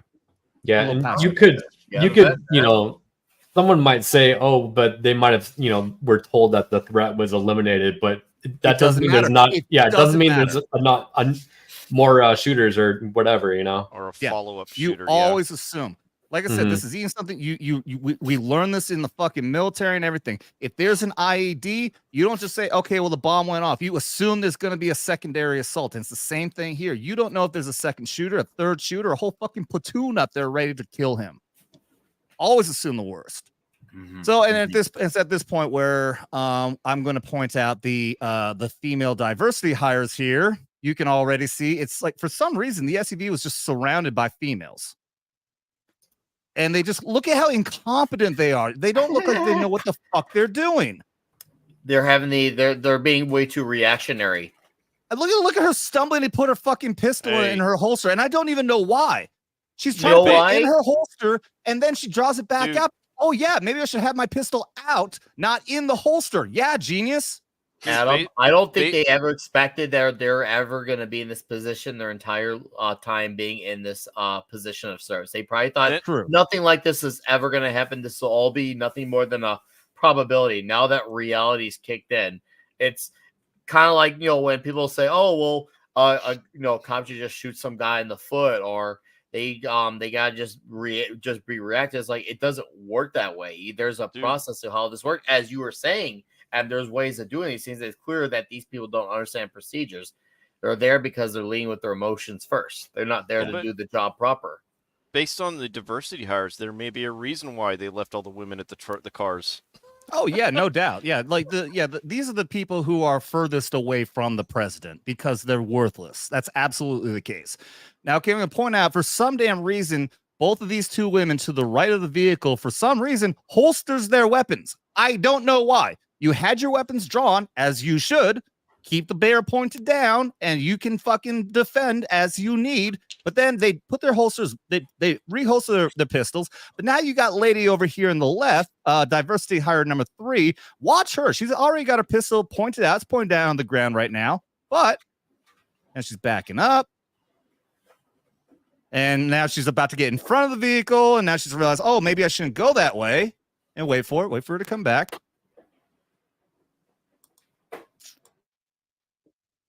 Okay, now we got SWAT finally coming out. About fucking time. And that's probably the state police special forces. Okay, now look at her. She's pointing her fucking gun right into the fucking audience and behind the SWAT. She's pointing her weapon at the fucking SWAT. Now she's got pointed over the crowd over here. It's not a movie, lady. It's not a movie. This is one of those low movies ready. You can Florida man the process. You put your gun. You put your gun at low ready. You don't point directly into the crowd. She's pointing right at the fucking SWAT team. Watch this. Watch this. Now she's pointing right over these people over here. She's pointing a gun right at this dude's head. What are you doing, lady? All right, hold on. I'm going to demonstrate this. At least your finger's not on the trigger. Use your hand. Don't use a real gun. Yeah, we did. Yeah, we got stream shut down because Scotty did that before. I can. Okay, again, I'll teach. So I was taught this is called the soul position. It's a certain way you wrap your hands around the pistol. When you hold down here, this is the barrel right here. You keep it down this position, and then you rotate out, and now your barrel's point out. It's a very quick movement. Down, out, down, out, out. You don't do this. You don't fucking do this. Fuck. Who hired these people? That'd be the DEI training at the Secret Service, apparently, has brought the standards down. See, Eric K is over on the Rumble side also. She wants to shoot the guy, maybe. Yeah. He was looking at her the wrong way. Look at this guy in the fucking cowboy hat. I think he's even like, what you doing there, bitch? You want to point that gun in a different direction, dumbass? He's like, this is a ding-dang of a hoedown. Ding-dang a hoedown. You want to ring my bell with that bullet? Fuck. All right, so going on. So coming up here is I'm gonna have to stop at some point because right here, this is where the person was shot. And you'll see you won't see the body until a little bit later. This where there was that blood streak on the bleachers? Yeah. So where the officers that was a very like weird photo. I'm like, I felt the uneasiness from that. Yeah, the doctor described brain matter. So this person got hit in the head. Which is amazing that he was over there trying to do CPR and trying to revive them. Like the dude's brains literally got shot out. So you'll see him doing compressions, and I think there's a woman here, somewhere around here, who gets carried away, kind of like helped up. I think that's the person who might have been injured. So yeah, there's a doctor doing CPR. I think there was a second civilian who was shot that didn't die. That there was. I don't know. It will know. Like I said, with any event like an active shooter, the next couple days, more and more information will come out. You know, it's because active shooters, you see all kinds of wild stuff being reported that isn't true. Yeah, and families got to be notified first, so that usually happens quickly. And I want to point this out too. Okay, so these buildings over here, I think, is that big complex of buildings that everyone thought the shot came from. But remember, Trump was down here. You guys can see my cursor, right? Yeah. Mm-hmm. Yep. Okay. So Trump is down over here, and you see the alignment of the stage. He was looking over here. Over here is where that outward building is, out in this direction. So like we're saying, that does look like the building that has the ladder on it. Definitely was not this complex over here. There's no way this guy would have been able to have a shot that would have been in alignment to only wing his ear. It would have gone right into the back of his head. So this shot definitely came from this direction over here, which is where that single building is as opposed to the complex. Which I know that's confusing. I've got it pretty much locked in my brain now. I know people out there probably like, what the fuck are you talking about? All right, so I got to be careful because at some point you will see a body here. But right, this woman in red. I'm not sure if she's just being, fat, unhealthy, but I think she might have been shot.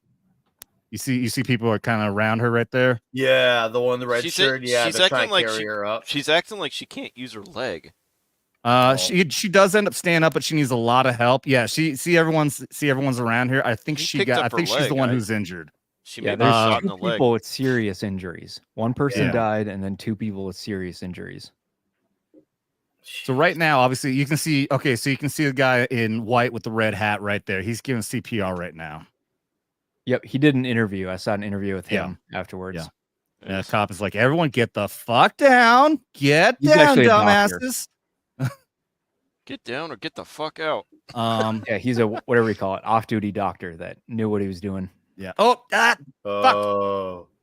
Oh, yeah, I see. Yeah, I got the guy's head. Oh, yeah, that person got hit. Yep, that's. Jeez.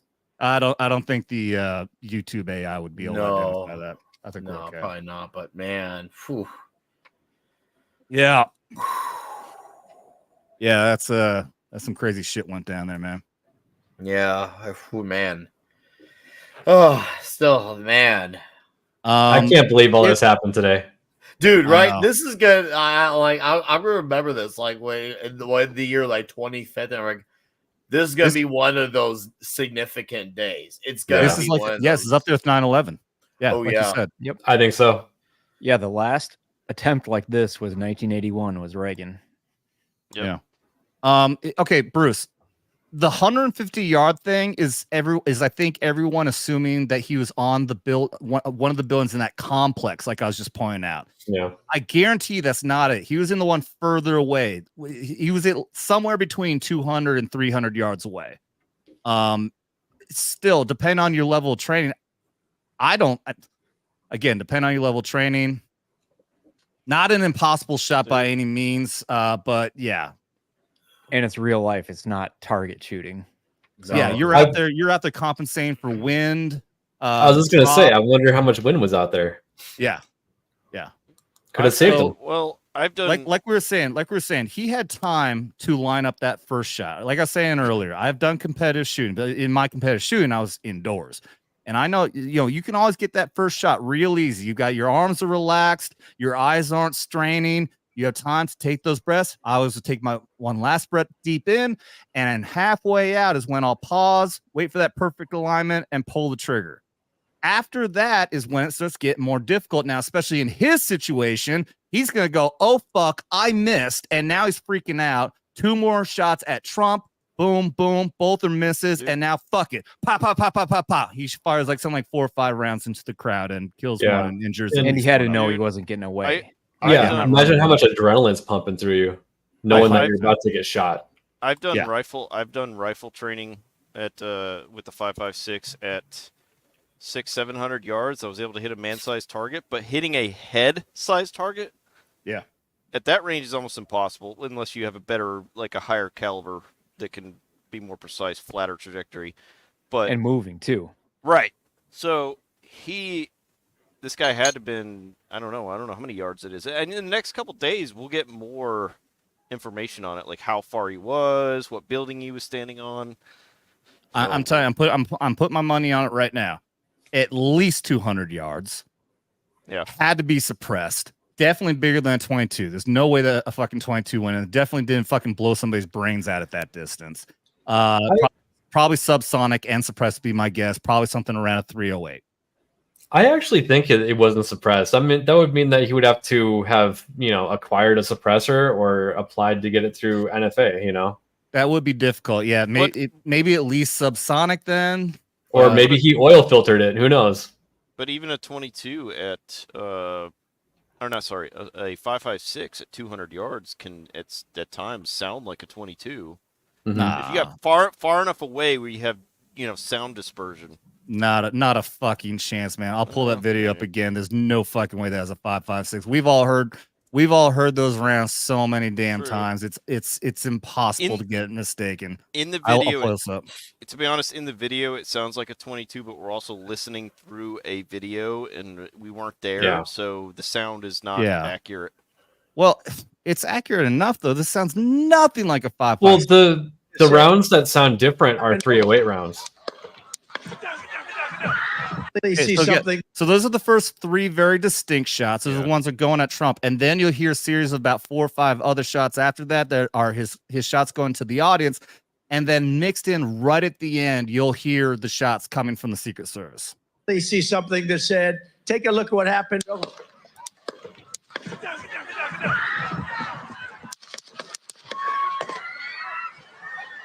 See right at the end, you hear. Which is also crazy. That sounds like it was like a very quick burst as opposed to a fucking sniper shot. There's more to it, right? Let it keep going. There's another shot about 10 seconds after the last shot. Okay.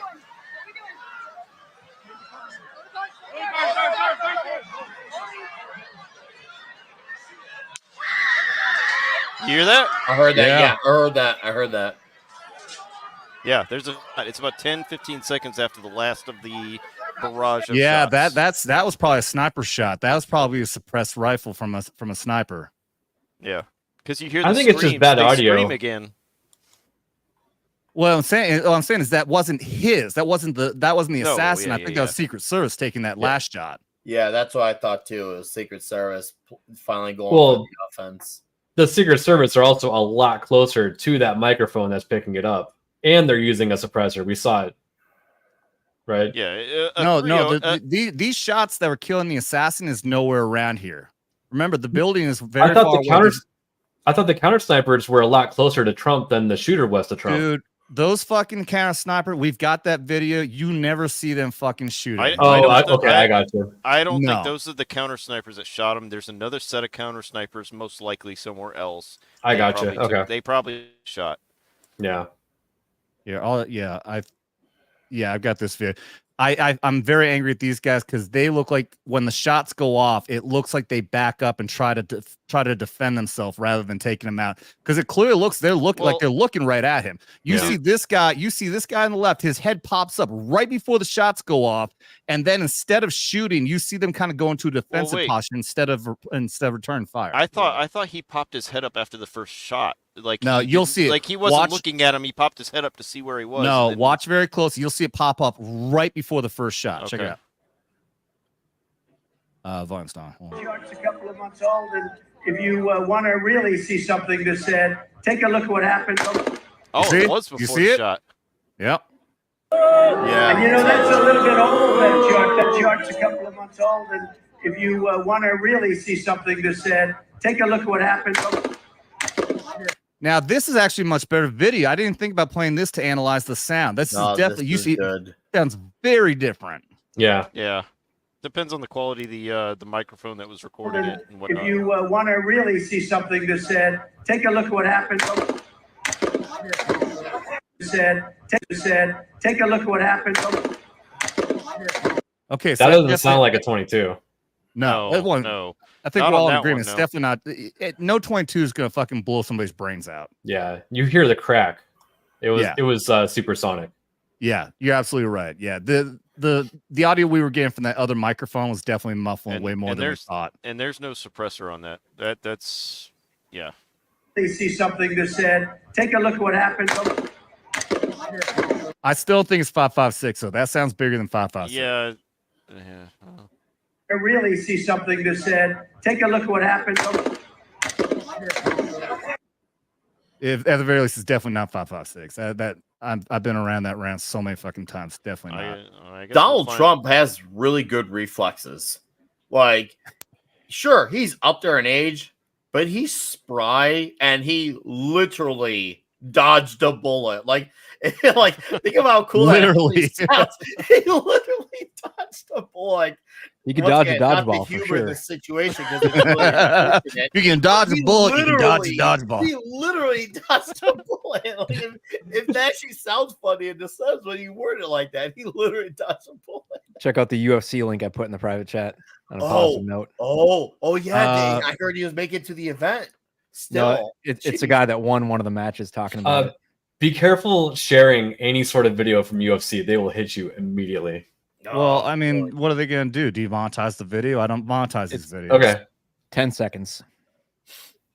Yeah, I the amount of money I'd make off of ads off of these videos would be like 15, 20 cents. I'd rather people have a better experience and not have to deal with ads and get fucking 20 cents. True.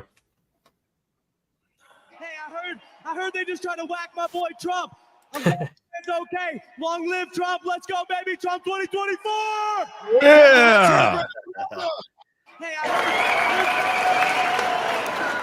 fucking love that shit, man. God, I love that. That's so cool. All right, I'm gonna get a super chat here. Blue Cordell for another 20. Nice. Yeah, people were saying that that Trump was down there saying I have to get my shoes. When he says said my shoes, fuck your shoes, sir, or come or cure. Yeah, they should have said fuck your shoes. All right. Yes, sir. Fuck your shoes. Let's go. Yeah. Maybe it was a code. All right. That was a code word. All right, let's take that shot. Don't move, Proctor. Don't move. What the fuck, Proctor? Love that shit. Cheers. There's my drink right there. Just did it right now. You did it the wrong time, though. You got to take another one. Fine. Oh, no. How terrible. I got to drink more. Oh, no. Wrong me like this, Adam. It's going to make the RNC a little bit more interesting. Are they gonna bring Trump in like a bubble? Like is he gonna be Bubble Boy? Like a bubble of bulletproof glass? Like, how do you bring him in? Like when he has to get out of like some limo into the arena? I'm assuming for the RNC convention. Like, do you just Bubble Boy him? Like, how does what's the process to work? Oh yeah. Oh man, Eric. Yeah, I could definitely drink with the boss. Eric's been there. He's bared witness to the madness of what I can put up with alcohol wise. Eric, if you want to come on the show, man, let me know. You want to pop on? Just take some shots with us. Eric, do it. Just shoot him the link. Do it. I don't have. I don't think we're connected on YouTube. When he, I mean on Twitter. He's on Twix. I might be. Twix. I call it Twix because Twitter and X, and then you think of the candy bar called Twix. Yeah, what's better, the right or the left? Twix. It's actually pretty effective. Twix. All right. Okay. Anyone else got anything else? Any other input on the Trump situation? Otherwise, I'm going to move on to ESPN giving an award for Pat Tillman to a fucking British royal. Ex-royal. Ex-royal. You might as well just go on with another subject because honestly, otherwise we could truly go all night. So just shift over. Well, I'm going to take this opportunity actually to bounce out of here. I got to go drop my dog off at my mom's house, and I need to pack still and wake up early tomorrow. So you may not. No. Okay. Well, thank you very much, Alec Baldwin's finger. You know, there's some shooting going on today, but at least it wasn't you. Yeah, that's first, huh? Yeah. Yeah, thanks for having me on, and I look forward to meeting all you guys in Milwaukee. So hell yeah, man. Yeah. Looking forward to it, dude. Where can everybody find you? I have a YouTube channel, Alec Baldwin's Finger, or you can find me on Twitter at MG Booty Clap. MG Booty Clap. Alec Baldwin's Finger. Check it out. Hit him up. This dude is awesome as fuck because he never misses. Alec Baldwin's Finger, everybody. Peace out, everyone. As your cue, you could just like got right out of there and it would look really fucking cool. But no, he had to hang around, make it awkward. We're not experts around here. We're not very high class. We're just drinkers with opinions. We're and a these bunch guys of are vets. I'm not a vet. I'm lucky I get to hang out with the vets and drink anytime and have opinions. Yeah, appreciate it there, John. But yeah, most of us here are vets, but we do enjoy bringing our civilian friends on from time to time as well. Because we don't discriminate. As long as you're a patriot. That's right. We may not all be vets, but we are all blue-collar, God-loving, America-loving fucking patriots. I'm fucking red, white, and blue, man. There you go. Especially more so in the last, I'd say 4 or 5 years. It's truly been an awakening for me in the last 4 or 5 years. I guess you could say I used to be, I don't want to say a default like lefty, but I guess you could say I was apolitical, but I was in a lefty echo chamber when I used to live in Chicago, and trust me when I say, when the whole statement about people living in cities is like they live in a bubble. You never know how bad the bubble truly is until you get out. It took me about a year after I left Chicago to realize how bad it actually was. Like it was a culture shock for me. I was like, holy crap, I actually did live in a bubble, because you don't realize how bad the blue echo chamber runs. Like, it's also a point where you almost forget like even other ways of thinking even exists. That's interesting. I've never heard you tell that story before. We had week to week consecutively, we had Carrie Smith on and then Mike Harlow on here to tell us their experiences of being not even just an echo chamber. Carrie Smith talks about being in a cult, being stuck there in the left, until you dare to actually ask any questions and dare to have any thoughts that's outside that system of the left wing. I didn't know that you were in that situation. Was it more like just because you were like kind of, like I said, in that bubble in Chicago, or were you really in that leftist mentality? I wasn't a leftist by any means. Like I said, when I said earlier, I never voted until 2020. That was the truth. Like I didn't even vote in 2016. Like even though I wasn't a fan of Hillary, I was aware of what she'd done, but I wasn't really sold on Trump. The only thing I liked about him at the time, before I understood how truly fake the news was, I liked that he was a straight shooter. That was the one aspect I liked.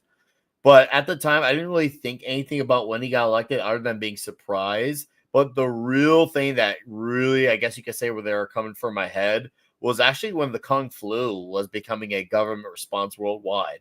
Something about it really rubbed me the wrong way, because I guess you could say my true default opinion, if I had to have one, like whether you could say I was informed or not, was probably the aspect of freedom. I've always been freedom, whether you want to call it right, left, center, whatever. I've always been a freedom guy. And that's more of like, not on the political sense, but a way of life. Like I'm a free spirit type of guy. I'm a cultural guy. And when I got out of the city once again, a year after I left the city, I realized how deep the bubble was, but I didn't start to question things until the government response to the Kung flu. And that was about 2 or 3 years after I left Chicago. And I was mentioning these things, and people when I used to have Facebook, they couldn't believe I was questioning things the way I was. And this was this wasn't like 6-7 months after the lockdowns. This is about 2 or 3 weeks. I felt really uneasy about it. Something told me like we're setting a bad precedent. If they're doing this now, think of what else they can come up with as an emergency to do this again. I felt something really off about it, and I couldn't put my finger on it at the time. Obviously, hindsight's 2020. Now I understand a lot more of it now, and it definitely got me to really understand politics a lot more. But yeah, when people were not letting me have a say, and I was just trying to understand things, but there was a lot of how could you question this? How dare you say this? How dare you think that? And I'm just thinking to myself, like, I'm allowed to have these thoughts. And I didn't apologize. I didn't back down. I didn't surrender. And I think that's the thing that shocked a lot of people, because I know people when they're in that position for first time, they don't want to cause tension, and I didn't either. But I wasn't going to back down either, because this is like, I'm allowed to do this. Maybe you all forgot what that's like, but I'm not going to change. And I've grown up as a metalhead. To go against the grain was already by default in my blood.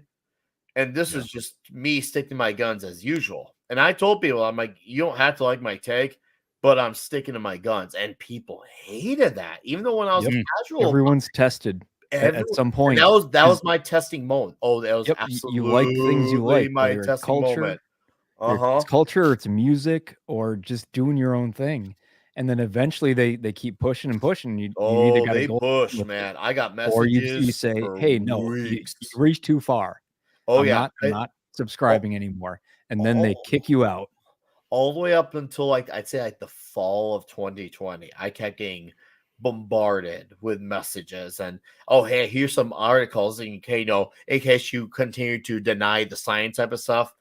Like it was just, and I just, I kept on people. I'm like, okay, let's see where this goes. They didn't then, and that would still, even that stuff that would get them mad.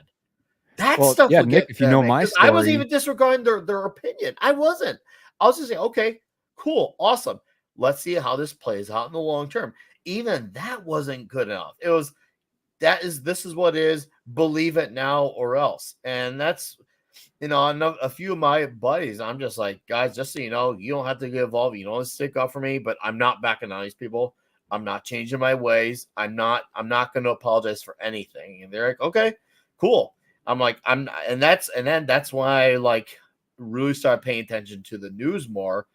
And that's when I started catching on to, I didn't know about the Charlottesville Trump thing, the actual truth of that, 3 years till after it happened. That should show you how powerful the news truly is. When I didn't know the actual truth of that for 3 freaking years. And that's, when I just started discovering a lot of people around the sphere too, as well. It really was like a Pandora's box I opened. I was just like, holy crap, these voices, these type of people with these opinions and these skepticisms I have exist. That just goes to show you how strong the suppression, the shadow banning really is. Where when you discover it's just it's a unicorn sighting. It blew my freaking mind. I was similar. I kept getting pushed and pushed, and I got encouraged and nudged and mandated to do something that wasn't totally for, and then it had an impact on my health and everything. Sorry, and I man. still can't talk about it. I'm still being censored on YouTube and all the stuff. If you look at my Twitter, I talk more about it. I do. It's freaking ridiculous. But now I'm starting to realize I'm not alone in this. I've been meeting up with you guys over the past year or so, and at first I was kind of scared. I was going to go to these events and people are like, oh, screw you. You did the thing. And we all knew better and stuff like that. They're like, nope, we got you and everything. So yeah, it's a club. They all have a bigger club, but we're getting stronger. We're starting to definitely growing the numbers. Yeah, I'm lucky to say I definitely did stick to my guns on the poke. We'll just say the needle. And boy, oh man, now it wasn't just my personal life on Facebook, but now all of a sudden it was becoming my work life. It was just like no matter where I went, and it was like I had pressure coming everywhere I went. It was just like I can't go 1 minute without this. I'm like thinking to myself, okay, this must be what Trump goes through, except on a national, maybe even global scale. Yep, it's just more motivation to become self-resilient, self-sufficient. Try not to be dependent on anything. Be like, oh, I can't quit my job, or I can't get fired, I can't quit my job. But it's like, no, you'll find another way. I remember at the time later on, there were these companies that were popping up and saying, if you get fired for this, come work for us. We'll find a position for you, whatever you do, or we'll find you a job, a company that will accept you for not being forced to undergo something you don't want to do. So we'll find you a similar job. So that was a cool thing I heard from that was spreading around. Mm-hmm. We may I think if we got time, we may go over to Rumble exclusive, and we can start getting into some of that content, because we were going to talk about this on Thursday, and then Drew had to take off. But before we get into anything else, Blue Cordell's taking off. We got to do 2 shots for him, depending on how long he's hanging around. So at the very least, we'll say goodbye to him. But I'll immediately do the other shot afterwards if you're going to hang around here, buddy. For $20.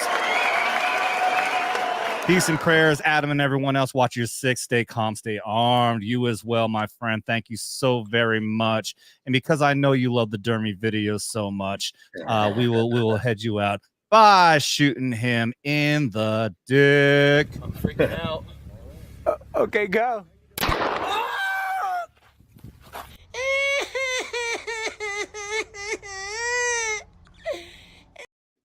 Blue card. And I will run for another shot here for the other one. Oh, that's good. This Jim Beam's really hitting good tonight. I'm really enjoying this.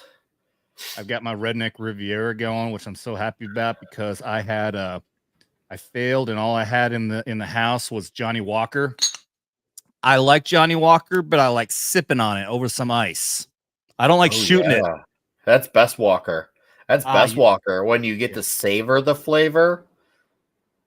Yeah, that's you can't shoot that shit. No. And what's worse also, so Redneck Riviera is a very smooth blended whiskey, very smooth, like very little burn to it. And I kept fucking forgetting that was not Redneck Riviera. So every single time it was catching me by surprise. Every fucking time I took a shot at it, like, fuck. Oh, that's funny. That was on a night. That was on a Wednesday night. We did Vets Wild Wednesday. It's the first time I ever did it. I knew it was only going to be me because everyone else is busy on a Wednesday, but the fucking audience was amazing. They got me so fucking shit-faced, and I was taking a lot of shots. And like I said, I forgot it was fucking Johnny Walker every damn fucking time. Did you end up like blacking out drunk to a point where you let the stream go on that long after you passed out? Because that's pretty wild, man. Oh, dude, yeah. It's thank God I did not pass out. The end, I do remember the end, but only very vaguely. So yeah. Oh, that's funny. That would have been rough. That would have been rough. But for another 20. Blue Cordell says, fuck Harry the freaking Brit. I think is what he's saying. They were talking about Prince Harry, who's winning the ESPN Pat Tillman Award. That's to ESPN, not you, Blue Cord. We're gonna get into that because I'm fucking pissed. Pat McAfee is pissed about it too. He went on a tirade about it. Fucking bullshit. So hey, let me get Adam, in here. What up? I dropped a meme in the private chat. Okay, well, let me honor know. this. Yeah, let me honor this shot, and I'll get right to that. Let's take a shot.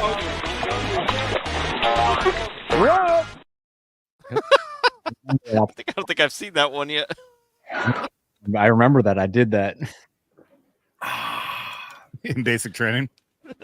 Yeah, I mean, I've done thousands of obstacle courses or confidence courses, leadership courses. I did. Can't remember the fucking. It was like the. I think it's called the. I might have been called the Nasty Nick. I think it's called the Nasty Nick. Is the obstacle course? Is the Green Berets obstacle course at Camp McCall? I think is what it's called. Camp McCall. We didn't have to do it timed, but this one I was going through PSYOP training. We go through the same school. Called it's the longest acronym in the fucking military. The JFK USA Special Warfare Trainer Center and School, and all that is written out in an acronym.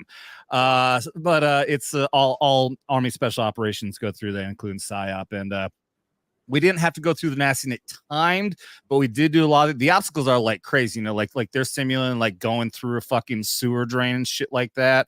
It's a fucking, even if you're not trying to go fast, it will kick your fucking ass. Cool though. Very fucking cool. Hey, got some information on the shooter from Laura Loomer from 5 minutes ago. He's a 20-year-old. I'm not going to say his name, but he's from Pennsylvania. He's 20 years old, or was. You just reminded me. I just found this tweet as you guys are talking. This is him. This is the guy that we see dead. So if anybody's new there, we've seen the picture of him dead. This is the guy. And what's shocking me about this, does anybody know what that shirt is? No. That's Demolition Ranch. So okay, maybe I'm gonna be my normie is gonna show hardcore, but what's Demolition Ranch? Demolition Ranch is the top gun show on the internet. It's Demo Ranch. No, Demo Ranch, Bruce. It's Demo Ranch. In fact, I'll pull his dude. These guys are based. The guy there, fuck, I'm brain farting on his fucking name. He's funny as hell, hilarious, and that's why his channel does so fucking well. But he's fucking based. He's very pro-America. He's friends with all the guys from like Black Rifle Coffee, which a lot of us don't like it anymore, but that's besides the point. Brandon Herrera. There's so many of these guys who are out there in they're all in the San Antonio area. The Unsubscribed podcast, which Gary Beekler has been on Nerdrotic. He's been on there with the Unsubscribed podcast. Demolition Ranch. Driving me nuts. I can't remember the guy's name. I'm gonna pull up the channel here. Here's the point. Here's the reason I'm calling this out, because I think this is a setup. There's no reason why somebody who's a fan of Demolition Ranch would be trying to kill President Trump. No fucking reason at all. No fucking. That's once again, really doesn't make any sense. You don't get a significant player to do it. You get someone who is the most disposable to do it. So yeah, crud, you're right. Now I see this. That's his official look with the eagle there. Yeah, that's Demolition Ranch. I'm a huge fan. Huge fucking fan. There's no way that this dude. The only people who like Demolition Ranch are based. Demo Ranch. Fuck. I wish I could remember his fucking name. Of course, it's not in here. He's based, dude. He's a great entertainer, which is why he does so fucking well. But there's no way a fan of this is gonna be wants to fucking kill Trump. Not a fucking chance. I don't believe it. Thank you, Twisted Pixie. Matt. Yes, Matt. Thank you. Yes, Matt. That's the same colored shirt that he was wearing in the event. Yeah. So it may have been the same shirt. I don't know, but it's same color. Anyways. Probably is. Dude, I'm fucking pissed. That is telling me more and more that this very well could have been a setup. That this kid was set up and he was told to wear that shirt. This is the new Kennedy with the amount of conspiracies and all that. They're gonna come from this. This is the new Kennedy. Well, then I got another one too, because Benny Johnson is saying that Congressman Ronnie Jackson says that his nephew was shot during the assassination attempt. It's who's nephew of Congressman Ronnie Benny Johnson? I'm sure he's a Republican, right? Yeah, he's been on Friday Night Tights a few times. He's supposed to be at the RNC show. I saw his stage setup. He posted. Yeah, I'm saying it's Congressman Ronnie Jackson's nephew. Yeah, Ronnie Jackson's. Okay, I'll throw the link in the private chat. MK Ultra. I mean, who the fuck knows, man? I mean, it's good. I mean, maybe it's a possibility that this kid is a fan of Demolition Ranch, but was somehow manipulated into doing this. Yeah, that's a possibility. In any case, I was early on when we did the live stream earlier, the emergency broadcast. I was hardcore saying this just sounds like this was we've been calling it out. The Secret Service has been intentionally giving Trump less protection than he needs, and then all of the media and the politicians have been stoking the flames just to get somebody to take action. I've been saying I don't think this is a conspiracy. I think they just got somebody to finally fucking do it. And now more and more, this is starting to sound like there's some dirty fucking quote unquote conspiracy shit. And I hate that whenever somebody hears the word conspiracy, they just automatically assume that means it's something crazy. No, a conspiracy means two or more parties working together in secret against one or more other parties. I'm pretty sure that's close to the dictionary definition. That is a conspiracy. If for some reason me and Drew here said we want to get rid of Alf, let's make him look like a fucking asshole, that would be a fucking conspiracy. I do enough of that for myself. Yeah, it's just a talking point at this point. It's an easy, just conversation ender, just like racism or sexism or anything like that. It's people that refuse to have a conversation, ask questions, and talk about something anymore than just it ends the conversation right there. And then, of course, a lot of the things are proved true 6 months later at the most lately. So yeah, it's people that can't comprehend second and third orders of effects, of thinking, of saying that if this happens and this happens and somebody's trying to get this to happen, this might be the result. It's it's just a way, it's a scapegoat statement. Well, I mean, yeah, and it goes all the way. The term conspiracy theory came from the FBI back after JFK was assassinated. When everyone started asking questions about that, they coined the term conspiracy theory. And that's not a conspiracy theory. Look it up. That's absolutely fucking true. That the term was coined after that to get people to stop asking questions. I'm not going to go down the rabbit hole about what actually happened with JFK. I'm just saying the FBI did coin the term conspiracy theory in order to get people to stop asking questions. Hey, do we want to think about how the donations are going to go in the next couple days? Oh my God. We thought that he got fucking big donations after the trial. Holy shit. Is it going to fucking roll now? And the political odds. I'm going to pull that up. Adam, I want to hint back on what you were saying as far as if you want people to stop believing theories, label them in a way that makes them seem like crazy people. That's why the whole conspiracy theorist thing came from. And yeah, there are people that believe some crazy stuff. But if you want to make people feel like they're awful people, and make them think like, hey, if you believe this conspiracy theory, you're crazy, you're a moron. Yeah, and the problem with that is that they always want to focus on the actual crazies. So I mean, the fucking now the modern day crazy shit is the fucking flat Earth. I'm sorry if you're out there and you believe in the flat Earth thing. You're open to your opinion. I'm not going to say anything. No, I'm not going to say that. I know that I've known people who are good people. Just I'm not going to go there. Okay. But they're using that as the example now. They'll point to the flat Earth people and say, look, if you believe that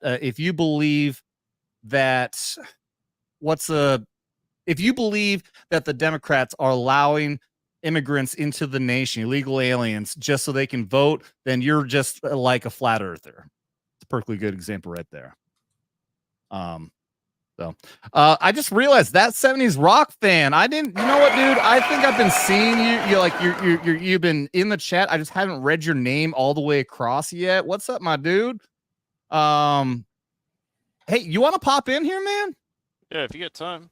Yeah, let me know. I'll send you a fucking link. I've been wanting to hit you up and get you on the show. I feel really bad. Like after Vegas, I know like he sent me a message too, and I never followed up. But there are so many people who fucking sent me messages after Vegas, and there's so many people I never followed up with. I'm just really fucking bad about it. I'm gonna pull this Benny Johnson thing up there. I think who is it that sent this? Drew, you sent this. Okay, so yep. So this is Benny Johnson. I think he's gonna be at the RNC. A few of us met him at MegaCon. He's talking about this. Okay, let's just congressman. Yes, Sean. So my nephew was at the event tonight, and they were in the friends and family pen, and they heard the shots, and everybody dropped to the ground. And I don't know if you guys have the picture or not, but he was grazed in the neck. A bullet crossed his neck, cut his neck, and he was bleeding. This is your he got up. Congressman, this is your nephew. Yeah. Yeah. This is my nephew. They were there. I'd set them up. They went to the rally. They were in the friends and family pen, which was just to the president's right, down a little bit lower on the left on the screen, but to the president's right in the line of fire. And they heard shots coming in. Apparently, there was someone also that were 4 or 5 rows behind them that was critically injured. Whenever he was shot, they realized that a bullet had grazed his neck. My sister-in-law had encouraged him to go to the first aid tent, to the triage tent. They went to the triage tent, and when they got to the triage tent, while they were there was another member of the crowd, unfortunately, that was in the triage tent that was on a gurney in the tent that was had a devastating wound, had a critical wound to the head, that was dead. Wow, dude. This is a big deal. Yeah, this is not just a normal kind of thing in the news, in this crazy news cycle that we're in. This is a big deal. This is with 4 or 5 rows behind. All right, then. That's crazy. I'm trying to guessing look he was over right here. behind Trump, like you said, to the right, to Trump's right. So Yeah. our left, Trump's right. He was probably in that lower area. And So then, like right in here, like right Yep. right behind where That's that what I'm that guessing. agent is right there is right there. And You see, okay, all you see is the Secret Service agents right there. I'm sure he's probably down, like where that blue guy in the blue shirt was. Let's looking. back up to when the shots went out. It will be maybe one of these. Maybe the one in white. Maybe. Could be that one in white right there. I don't see any other guys unless or that one in red. No, it's a lady. Well, in any case, it doesn't sound like it doesn't sound like it was a terrible wound, anyways. You know what I was looking at though? I was trying to look at the crowd over here. It's very shocking. Like right now, somebody over here is dead. Way up here. Yeah, in but the everyone's left. in shock. Everyone's probably looking around. They don't know what it is, you know. Yeah, They there's don't always, know there's what always to those do. dumbass guys who want to pop up and see where the shot came from or something like that. But I'm just really surprised that, there's a guy. There's people there that have brain matter on them right now. Yeah, one of the sheriffs or whatever went to that crowd over there where the guy passed away at, and he's saying, "Get down." He said, "This is not over." Everyone's kind of like messed around like it's a car accident and it's just over. But no, it's an ongoing thing until everything's clear. They don't get that, and a lot of these people don't understand mass cal events. No, we had a shooting here at the lake a couple of years ago, and dude died right outside a place I worked at. It was a biker. It was a biker gang incident. Ever since then, fucking biker gangs have been really fucking scrutinized around here. Fucking signs started going up. No cuts, no colors, all that kind of shit. Not no coloreds. It's no gang colors. But fucking there's videos all over of when that happened, and people are just like, it's just fireworks. It's nothing. Nah, motherfucker, somebody's dead. Somebody just fucking died. All right. Well, Nick apparently just passed out, I'm gonna assume. I'm gonna do. I'm here. I'm back. Did you want to do after some super chats? Did you want to do some do those trailers? No, I got to get to the Pat Tillman thing. Okay, we're gonna get the Pat Tillman thing. Brahma, what's up, my dude? I can't stay too late either. I gotta go get some rest, and then I'm coordinating with ABF tomorrow, and we're gonna head over to Wisconsin. Nice. Yeah, I know we're gonna be staying in the same place, which works out very well. Yep. I consider it at the very least. We got the place booked until Friday. I thought it was until Thursday, but what it was originally I was going to have it booked from Sunday to Thursday, and then I thought, no, the event ends on Thursday, and I'm probably going to get drunk on Thursday, so I want to leave on Friday. Well, there you go. So yeah, I've got it booked from Monday to Friday, and I thought about backing it up and then saying, okay, so I'll leave on Sunday, then get there on Sunday. But there's no way I'm going to miss out on Skin the Max Saturday. I promised everyone I'm going to be streaming every single day this week, which I have for the first time since I become a YouTuber. Well, to be fair, I stream from Tuesday now until Saturday. Tuesday was the day I decided I'm going to go up to the RNC, and I got to make up the funds that I've lost after not streaming for a month and a half. And you guys have not disappointed. You guys have been very, very generous. I can't thank you enough. So just like that, we also got In a Sea of Rat for 20. Which, Rabbits, I think this may be your first super chat. I greatly appreciate that's the case. I'm not sure if I've seen a super chat from you before. Thank you very much for the 20. Wednesday was dope, man. Wednesday was so fucking dope. Seriously, I kept on telling the audience, I'm like, I knew it was going to be just me. I had no idea what to talk about. And then I saw an article. I was watching the Y Files, and I started talking about the Y Files. Turns out, like, everyone in the chat was way into the fucking Y Files. So everyone's like, yes, let's talk about this and this and this and this. But on the Y Files, they're talking about a video of a really weird fucking UAP that was over an American base in Iraq. And I'm like, okay, well, I'm gonna make this. If it's gonna be Wild Wednesday, I'm gonna make this a conspiracy show.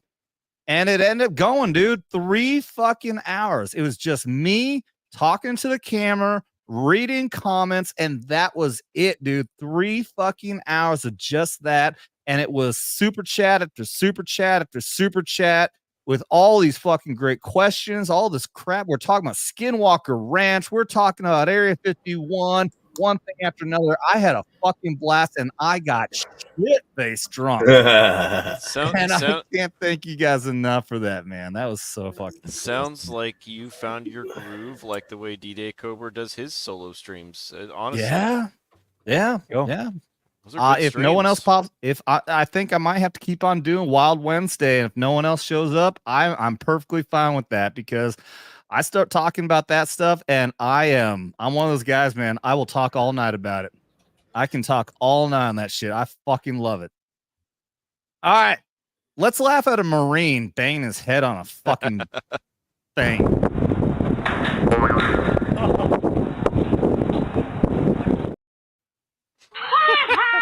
Thanks, Rabbits. That's good shit right there. Brahma, yeah, we'll get you on here. Yeah, get in here, Brahma. Now. When you guys send me a link? I got it. Cool. I appreciate it. Yep. I was gonna say, yeah, he's been on before, but yeah, it's been a long time. He's a great guy. I love that man. Obviously, he's one of my Dick's Division brothers. Yeah. We had the pleasure of hanging out with that man a few times in person now. So, hell yeah. Yeah, we met for the first time at in this Las Vegas meetup. Nice. Yeah, I was watching some of the videos that you guys. I'm like, man, one day, cause you're in Missouri, right? Yeah. Yeah, okay. Dude. No, okay. I'm hearing cool stuff about your area. All right. I'm at Lake of the Ozarks, and we've got we're still gonna work this out. Chrissy Mayer is gonna do a show here. I got a location for her to do an act. And we're working on at least our circle of anyone who's an FNT fan. We're going to do like an FNT / vets talking meetup when Chrissy is here. And when that happens, then we're going to try to make an annual Lake of the Ozarks FNT / vets talking meetup here at the lake. Doesn't have to be just because Chrissy's here, but maybe we can get someone else here. I've been trying to get Lila drunk. Hart. I've been comics. Maybe Lila Hart. I talk to comics, because Toxic Manflu and I live in the same state. I'm sure him and I work something out with comics. We can make that, because if comics came out here and then we traveled down together, because we carpooled, because I could drive you to where you are. It's probably like a 6-7 hour drive from me, from where I am up north of Illinois to. There, Brahma. You're echoing. You're echoing with the audio. Well, his mic is off. So yeah, me and Tox talked after the last time I was over there on the show with you guys, and you guys aren't very far away. Nope. Tox and I are an hour from each other, driving distance. Hell yeah. Yeah, I'm right here, Lake of the Ozarks. Almost dead center, fucking of the state of Missouri. And yeah, I've been trying to get Drunk at here also, Drunk 3PO, because he's been wanting to go to Silver Dollar City, that's down in Branson, which is just about 2 hours from me. So what I want to do, I want to get him to come out to Silver Dollar City. I'll go down there. I'll chauffeur him around, and want to get him to come up here to Lake of the Ozarks. Well, hot dog, yeah. No, dude, if that happens, I will go. Like, I will straight up. That is something I would love to be able to drive on down. That sounds like a blast. And I've heard cool things about that area too. So, dude, and you're telling me it's cool. So I believe you. Lake of the Ozarks is fun, man. Lake of the Ozarks is fun. I got a boat too. It's not a big boat, but I can take people out. And the best thing about Lake of the Ozarks is boat bar hopping, because there is a bar on the shore every fucking mile around here. I'm on a boat, motherfucker. What is up, Brahmi? Got your audio fixed? Yeah, I think so. Sorry about that. Yeah. You're really quiet. Really quiet? Yeah. What's up? Loving the hat. How you doing? Oh, pretty good. Just got done with a 2.5-hour stream about 45 minutes ago, going over all the crazy crap going on. But yeah, if you want to go to Tillman, I'm perfectly happy to do that too. But yeah, tonight's been insane. Yeah, it's been crazy. Like I was saying, I've been streaming every fucking day, and especially Thursday, the day after the long 3-hour stream of just me talking for 3 straight hours, my voice was fucking like my throat was sore. Like I know now what it's like for like you got the fucking Alex Joneses out there and all these other guys. Like Alex Jones sounds the way he does because he just talks for 3 fucking straight hours, non-fucking stop. Gay and I'm I have no option but to talk like I've completely blown out my vocal cords. Because Alex Jones sounds like he's lived on whiskey with his voice. Well, and he's a smoker too, so he's been probably smoking a pack or more a day, He's fucking me, whiskey. 20 years older. Yeah. And then also on top of that, 15 he years. just talks. He probably talks nonstop on the show, and then even off screen, he's probably still fucking just talking. Let me tell you about the Illuminati, the New World Order. God, that hurt. Oh, I do really hope that all these people on Twitter who are saying this whole thing was staged or faked, that they get the same $1 billion settlement against them that Alex Jones did. Please, I hope Ooh, so. interesting. Oh, good Because point. It is the exact same thing. You said it's Yeah. He said it was a fake shooting. They've all now said it's a fake shooting. So I hope they get the same treatment. $1 billion. Absolutely. That's Now, fairness. He's like 1.2. It's even more than that. Holy fuck. Oh, and by the way, fuck Destiny. The omni. Oh yeah, he's I'm reading that too. He always was though. Takes tonight. Fuck of that anybody asshole. I've seen. But when does he not have the worst takes? Seriously, he always Sometimes does. he is a reasonable liberal. But tonight, he has Wow, been that's generous of absolutely insane. That's generous of you. It is generous. That is very generous, But and that's coming from you. You're he even is more somebody right than who I tries- am. He is somebody who tries to argue in good faith normally. But tonight, not even a little bit. If you pull up any of his tweets from tonight, it's been absolutely insane. Wow. He's The world has I'd changed. argue he's TDS personified. Well, he's definitely pro-Palestine and Well, no shit. personified. Yeah, see, 70s. That 70s rock fan said the same thing. You're really quiet. I don't know what's going Yeah, on. I because just I'm checked. full You're on auto. freaking You're on volume. auto adjust. I was Okay, going to turn you let up. me- You're on auto. I can't turn that off. I'll put it to my usual level on StreamYard because I don't use StreamYard. So, Are you in Nashville? Says how's the that? swill. No, he's Nope. in Colorado. I'm in Colorado. Okay. I'm at my I'd home like to go to studio Nashville with all one my day. Yeah. bourbon. I love And Nashville. Yo, he's I've got been he's there. got the smoking whiskey jackets in the collection. background because I can't deal with the heat during the summer in the freaking smoking jackets. Dude, it is Doing- so fucking muggy here now. Every single time I step outside my fucking door, I put my sunglasses on, immediately fogged up. We were It is at- so muggy here. I'm in Colorado and it was 98 today. That's Yeah. I mean it Dude, it in happens Colorado, the summer, yeah, it's but like that's- 80s today here. Holy Yeah, shit. I mean it happens in Colorado, but that's kind of the top end of our summer. I'm definitely Yeah. not putting on a double layered jacket with a button up white shirt with a freaking tie though. So You wore that all around even at the meetup in Vegas. that's a special event. That's a meetup. I wore it in Dallas at the meetup, but I'm not going to do it just on a random night in my garage because my the garage is, Oh. I mean, you take 97 and then you put me in a garage, it's probably closer to 103, 104 in here. Hey, in the chat, I'll tell you, hold on real quick. Hold on. I'll tell you what, you know what? I'm not gonna make this challenge. I'm just asking, like, should I show up one of these days full fucking battle rattle? Because I wear this shit on some of my videos. I do this on my fucking Tommy Down reaction videos and when I'm playing fucking Helldivers. and I'm not comfortable. I'm not fucking comfortable. I turn the fucking thermostat down to like 65 when I wear this. We all sacrifice for the chat in some way or another, right? Thankfully I haven't had that many people give me shit about it, because believe me, I'm sitting there and as a 9-year Army vet, I'm even going like, I want to punch myself for fucking wearing this right now. But thankfully I've only had like 3 people give me shit about it, and not a single one really sounds like they're actually a vet. It's just some fucking people who are giving me shit trying to call me a poser. Did the volume leveling work after I switched You're still it a off little of quiet. auto? You can turn yourself up a little more. Very I'm at NPR. 70 on freaking. Yeah, go 100. Very NPR. We're Yeah. at 200. Yeah, How's that? you definitely sound NPR.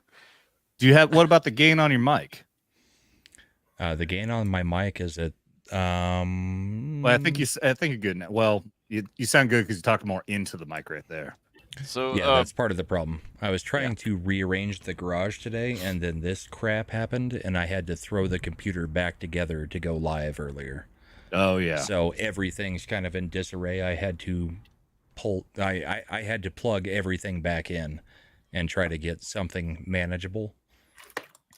Ramos sounds gay levels of NPR. That's right. Your gay levels of NPR. Gay, not straight levels of NPR, but gay wait. ones. All levels of NPR are gay. That's the point. Yeah, I agree on that. All right. Well, talking about gay, let's get into ESPN. Yep. Before we jump into that, I'm gonna head out. I got a love big day the- tomorrow. Oh, lisp on the S. fine. I'll let you talk about the Prince. Night. Fine. Get the fuck Royalty is out. where I draw the line. What you got coming up, man? Hey, we're gonna do some streaming in the next couple days at the RNC. So yeah, pay attention to my Twitter at Drew Outstanding, Adams talking, Vets talking, and ABF. So we'll all be working together and seeing what we can make something pretty cool. You just had the interview with Carrie, didn't you? Yep, I was on Carrie's podcast. She Go check it did a out. great job. Yeah, Where half the show got cut off from YouTube because they're talking about jibby she jab. fixed it. I think she re-released it. I've met her a couple times. I got to see her in Dallas. She's awesome.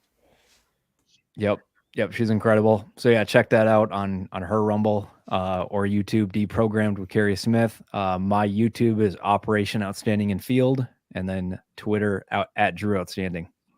Peace. Oh yeah. Love you, buddy. Drew Outstanding, everybody. Our disability diversity hire. We have a black person. We have a lady. We have a disability person. We just missed. Oh, we do have a Hispanic now because we got the machine dumber, our Marine buddy here. All right, let us talk about Pat Tillman and ESPN giving the Pat Tillman Award to Prince fucking Harry, who is already an unlikable, insufferable piece of shit, especially after he married, what's her fucking face? Meghan Markle. Meghan fucking Markle, who took that fucking, what was that South Park episode? It was like the fucking, like the victim fucking tour. They flew all around the world. Yep. What? Yeah, like There's fucking an like episode based on the victim tour. Yeah. Yes. They yeah. call Whole it- episode, they're going around, they're holding up signs like "Leave us alone, Leave us alone. give us our Well, privacy, They go on leave every it." channel to talk about, we're so persecuted because we're so famous. Yet Yeah, they're going in front of the public to make this known. we don't want any more attention, as they're doing everything possible to get attention. And then as soon as they go to South Park, and when people stop paying attention to them, they just get out and like start playing fucking crazy loud fucking music and making all kinds of noise until somebody actually pays attention. Give us our privacy. Okay, I have demand our not seen privacy. this. That's great. Oh it's- yeah, it's a great episode. But yeah, so I found this article, and I think they're even trying to help defend ESPN here, but I will point out why this is a massive failure in what they're trying to do here. What is the Pat Tillman Award for Service, and who received it before Prince Harry? Let's get into it. Are you gonna give Prince the Harry. background of Pat Tillman? Oh yeah, I'll give. Yeah, thank you. That's a good point, because there are a lot of people who may not be familiar. Pat Tillman was a former linebacker with the Arizona Cardinals. I mean, he was already popular in his own for being a football player. 9/11 kicks off, and he decides it's better. He wants to give his life to serve this country rather than make millions of dollars in professional football. Joins the Army Rangers, and on his first tour in Afghanistan is killed by his own men.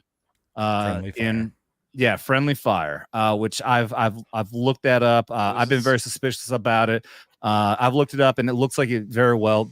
There's a lot of suspicion behind it, and there still is as well. And that might be something to get into another episode, like maybe like the Wild Wednesday thing, because Pat Tillman was already being known to being outspoken against our involvement in Afghanistan and the way that we are hurting the civilians out there. There's a lot of things going on like that, and suspected that maybe he was intentionally killed because he was the poster boy for enlistment at that point in our military, which obviously we needed. We're now in a global war on terror.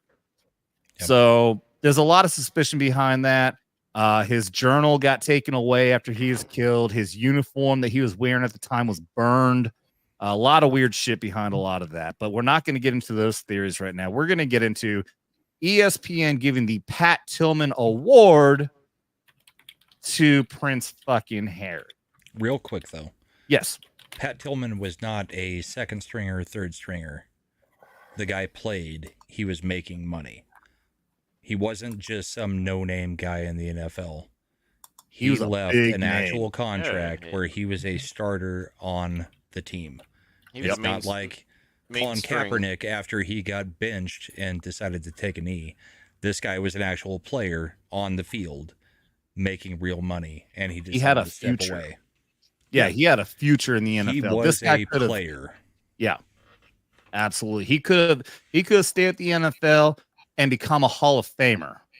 That's a damn good fucking chance that could have happened. But he gave up all of that. He gave up fame and money and everything to join the Army, join the Rangers, go to Afghanistan, put his life at risk.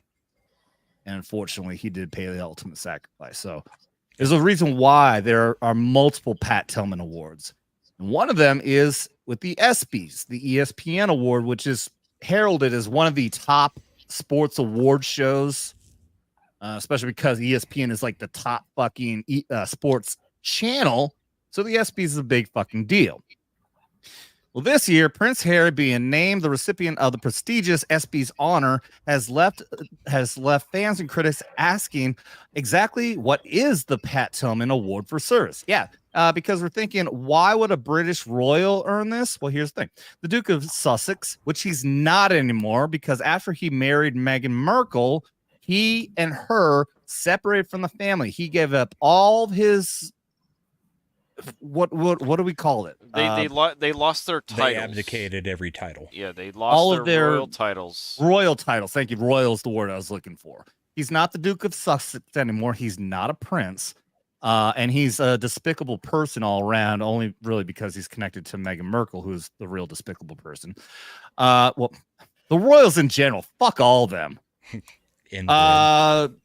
Set to receive the distinction at the 2024 ESPYs Award, which recognizes a person with strong connection to sports who has served others in a way that echoes Tillman's legacy. Okay. That being said, we'll get into it. Okay, they go into the history of Pat here. Harry, who served 10 years in the British Armed Forces himself, is being recognized for co-founding the Invictus Games Foundation, which supports wounded, injured, and sick servicemen and women. Okay, sure, that's all in good. Not really, though, and I'll get into the reasons why. For one, he served 10 years in. I think he was a pilot. I think he was a helicopter pilot. Yep. He was never injured. No. His brother was a helicopter pilot. He was I think he was their version of TAC-P. Really? Okay, so he was a boots on the ground guy? Yeah.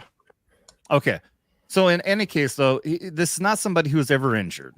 I don't know how much combat he actually saw. You know, TAC-Ps, Alf here is a TAC-P. I've worked with TAC-Ps when I was doing surveillance and reconnaissance work. For Air Force, they are badass. All right, they are guys who are boots on the ground with you, calling in the airstrikes when they're needed. So we love our TACPs, and sometimes they do see some shit. I don't know exactly what Harry's seen. However, he's never been fucking wounded. Okay, I've never heard any stories about any massive heroic actions he's taken. Although I'm sure he's probably been through something that they probably jacked up to sound like he's a fucking hero. But in any case, we'll get to the point here. He's a royal. He was protected at all levels at any time that he was anywhere near the front lines, if he was ever near the front lines. The Swill says, how does this podcast not have more watching? Dude, we're only a year and a half old, bro. The fact that I have over 13,000 subscribers is fucking crazy at this level. We're building it up, man. We're building up the live viewership. I'm known now for the Tom McDonald reaction videos. That's where most of my interaction comes from. But we're building on the podcast side of it. Thank you for asking a question, though. I'm assuming that you're saying that because you're enjoying what you're watching, and I appreciate that. All right, I had to do a plug there. All right, celebrating the 10th anniversary this year, the Invictus Games is an international event featuring both. Okay, so they're going to talk about the Invictus Games. Here's Pat Tillman's mother. I am shocked as to why they would select such a controversial and divisive individual to receive the award, she told the Daily Mail in an interview published on Saturday, June 29th. There are recipients that are far more fitting. There are individuals working in the veteran community that are doing tremendous things to assist veterans. Exactly. In response, ESPN stood by the decision to bestow the honor upon Harry. Quote, while we understand not everyone will agree with all the honorees selected for any award, the Invictus Games Foundation does incredible work, and ESPN believes this is a cause worth celebrating. ESPN in a statement to Us Weekly. Okay. I'm going to scroll back up here to where it describes with the Pat Tillman Award that echoes Tillman's legacy. Right here. Echoes Tillman's legacy. How does a fucking British royal echo Tillman's legacy? Fuck. Yep. It didn't seem that difficult. I'm pretty fucking sure that Tillman's legacy is an American fucking hero. Emphasis on American.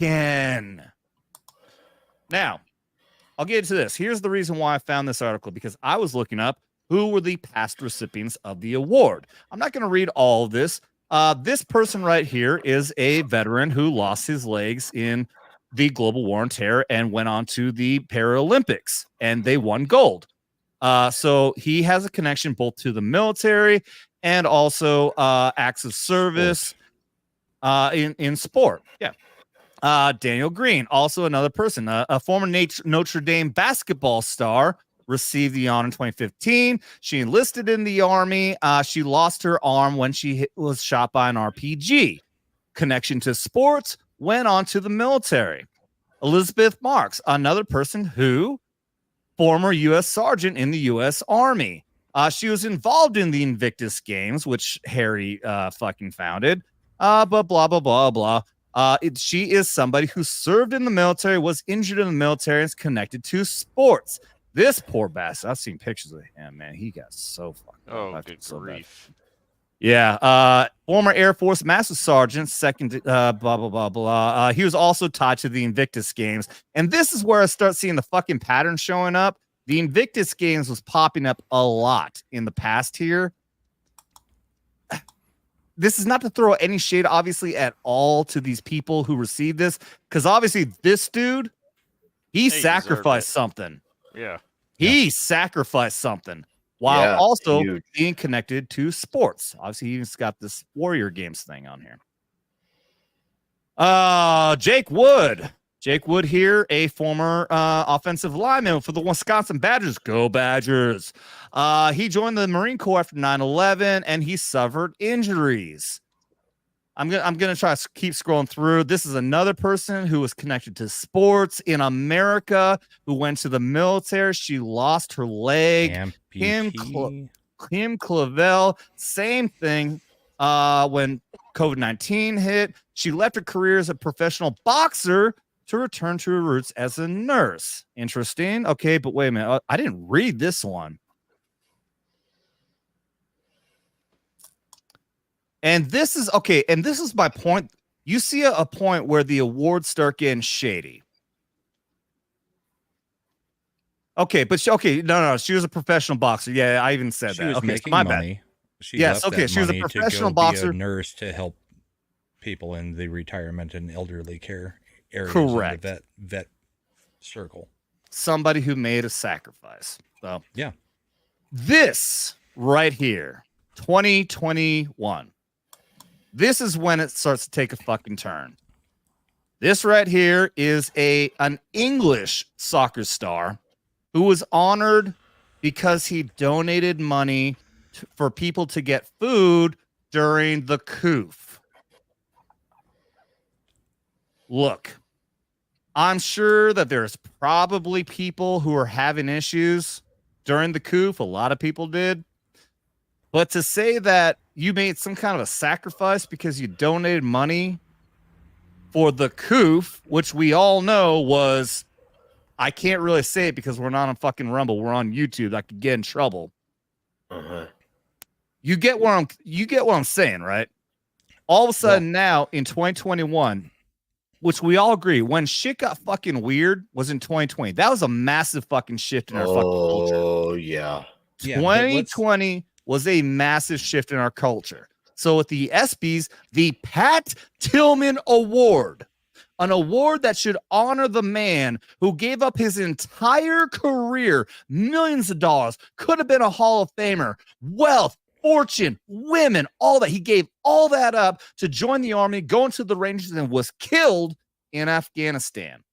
And in 2021, we honor a multimillionaire who has sacrificed nothing but giving money to support issues with the coup. It's worse than that, Adam. So it says he gathered donations in that amount. It doesn't say that he gave money. It says for the millions in donations raised.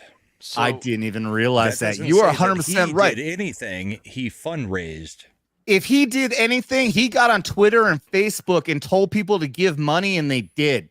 He may have given some money, but this is saying that he raised money. That is different. If they would tell us how much he actually donated, that's one thing. But it doesn't say he sacrificed anything other than saying, I'm famous, give money. So up to this point, most of our beneficiaries of this award have been people that served in the military at some point. We're in sports and military, is what I gather. Yes. Except for the last couple of years. Well, yeah, this one, I mean, what do we say? Left her as a boxer and went to be a nurse. This person was never in the military. Okay, but yeah, and that's the thing I was getting at with her. I mean, she made a sacrifice to, go away from being a boxer to return as a nurse. But for all we know, maybe she was just a bad boxer and she wasn't making any money on it. So did this other guy make a sacrifice like that? No, all he did was raise money. He raised money. There's nothing on here to say he was ever in the military or anything. Also, point out that he's British. And like he's Harry. British. Exactly. He's not We already American. saw the connections to a few of these, that they were highlighting people who were part of this Invictus organization, which Prince Harry was behind. And then all of a sudden in 2020, they highlight a nurse, which remember at that time in 2020 during the coup, all the nurses were the fucking heroes. Remember that shit? I remember that hated shit? that. While they're fucking TikTok and fucking dances and shit. They're too busy Dude. dancing for TikTok videos. Yeah. So all of a sudden, she was a fucking hero that deserved the Pat Tillman Award. So I don't there's have as much of a problem with her as I do the next guy. No, That you're just see, that's my point. fundraised. Is that She no, at it was least taking a left something. progressive. It was taking a progressive course. But yes, right here, like I said, the other ones were all people who had sufficient fucking injuries where they sacrificed something to go into the military, got significantly hurt. And in 2020, where everything took a turn, all of a sudden the nurse is the hero, which you're right, not terrible, but then it got even worse with this guy. Yeah. And then we go down. This one's not that bad. This one, it's a woman, but she actually did get she got a severe brain injury from a deployment. A command sergeant major who created a foundation for sports for veterans. So this one is not a bad one. I think this is more of a recovery from the last two. Then after that, the entire Buffalo Bills training staff. What? For saving Damar Hamlin. Damar Hamlin. Yes. Because he got hit in the chest and his heart stopped. Because they did their fucking job. Yeah. The entire Bills training staff, no mention at all about any sacrifice to the military, no connection to the military in any way, shape, or form. They saved his life doing their fucking job. And they are right up there with the honors of Pat Tillman. Fuck them. And what's the next one right after that? Is Prince Harry. Yeah, you're basically getting Caitlyn Jenner as Woman of the Year. Yep. Yeah. Oh. Yeah. Clown world. Yeah, so that's what I was researching at the very moment when I got the notification that Trump got shot. Yeah. Yeah, I was on stream when Trump got shot. And I had people in my chat. I don't want to go into the whole. This is where I was at. No, that's fine. I want to point like that. Yeah, I was totally fucking enthralled by the. Obviously enthralled. I think means positive. I could not fucking believe this. I could not fucking believe ESP fucking N, which I'm already disgusted with enough, wants to give these fucking awards. That's meant to honor the history, the honor of Pat Tillman, an absolute, legit, true American fucking hero who gave his life for this country. To Damar Hamlin staff. Yeah, his mother should have absolute veto authority. Yeah, well, I mean, she definitely put it out there, and ESPN's not backing down. Like I said, I think it's not a coincidence that there are a couple of the awards in there that are connected to the Invictus Foundation, and now all of a sudden the founder of Invictus is the one who's getting the award. I think there's something weird going on there. Yeah, it's leftist, fucked up ESPN crap. I mean, it's ABC, it's Disney. They're the it's Disney, exactly. Yeah, but I mean, it's a stretch, but you could draw a direct parallel from the Buffalo Bills staff getting that award to everybody saying Secret Service did a great job today. Oh, yep. I mean, you saw the counter sniper looking directly at that roof and didn't fire until after shots were fired. No, okay. no, they did the didn't Secret fire. Service do their job. I mean, because you're giving an award for this for somebody or for a group of people doing their job, saving that guy's life. Yeah. But I mean, we're being told we're supposed to praise the Secret Service right now, and I think the Secret Service failed, but they failed. You're going to be told over and over and over again that the Secret Service is the heroes here because they took out the shooter and Trump is alive. They're only lucky. It was a Rama. You were not here earlier. We talked about how bad they fumbled. And I'm here. Hold on. So okay, let me get okay. So there's something called left of bang. This is something comes from Gavin DeBecker. He's renowned as like one of the most experienced and top executive protection agents out there. He's a fucking legend. He's written all these books. His main book is called Left of Bang, and it's an actual teachable fucking thing. The idea is that if you look at the timeline, when you've got bang, which is a bomb, a bullet, something as simple as a punch or even a pie in a fucking face, that is bang. Mm-hmm. You've got right of bang, and all right of bang at that point is recovery, because the bang's already happened. Now you're either picking up a dead body or you're trying to shoot the person who did the bang. Everything you need to be smart on is left of bang. In other words, you need to be working intelligently to prevent the fucking bang from happening. Everything in the security world needs to be left of bang. This fucking Secret Service detail failed massively. Not only were they right of bang, even in the right of bang was a fucking failure. They couldn't even get Trump off. They were about to have another fucking bang. Yeah. Sorry. I don't know how you don't have somebody on the rooftops of the only buildings that are nearby. How does that guy get on the rooftop? How does the sniper, the counter sniper that is looking at them, I mean, he's only focused on that rooftop. He does not move his gun when he takes the shots after the shots have rang out. How does he not see him? And you have somebody reporting to the police and Secret Service, there's a guy with a gun, you know, crawling along the rooftop, and they still don't do anything. I'm telling you, there's something super fucking sus about the entire situation. There is. Like I said, we were watching those videos of the counter snipers behind Trump who did not shoot. They fuck when the shot directly at that building. Directly at we pulled up the Google Earth and the geo maps of it. The only thing they can be looking at is those rooftops. Yeah. And even if you're the sniper and you're the counter sniper and you don't have eyes on it, sniper teams, I mean, you would know better than I do, but sniper teams work with a spotter.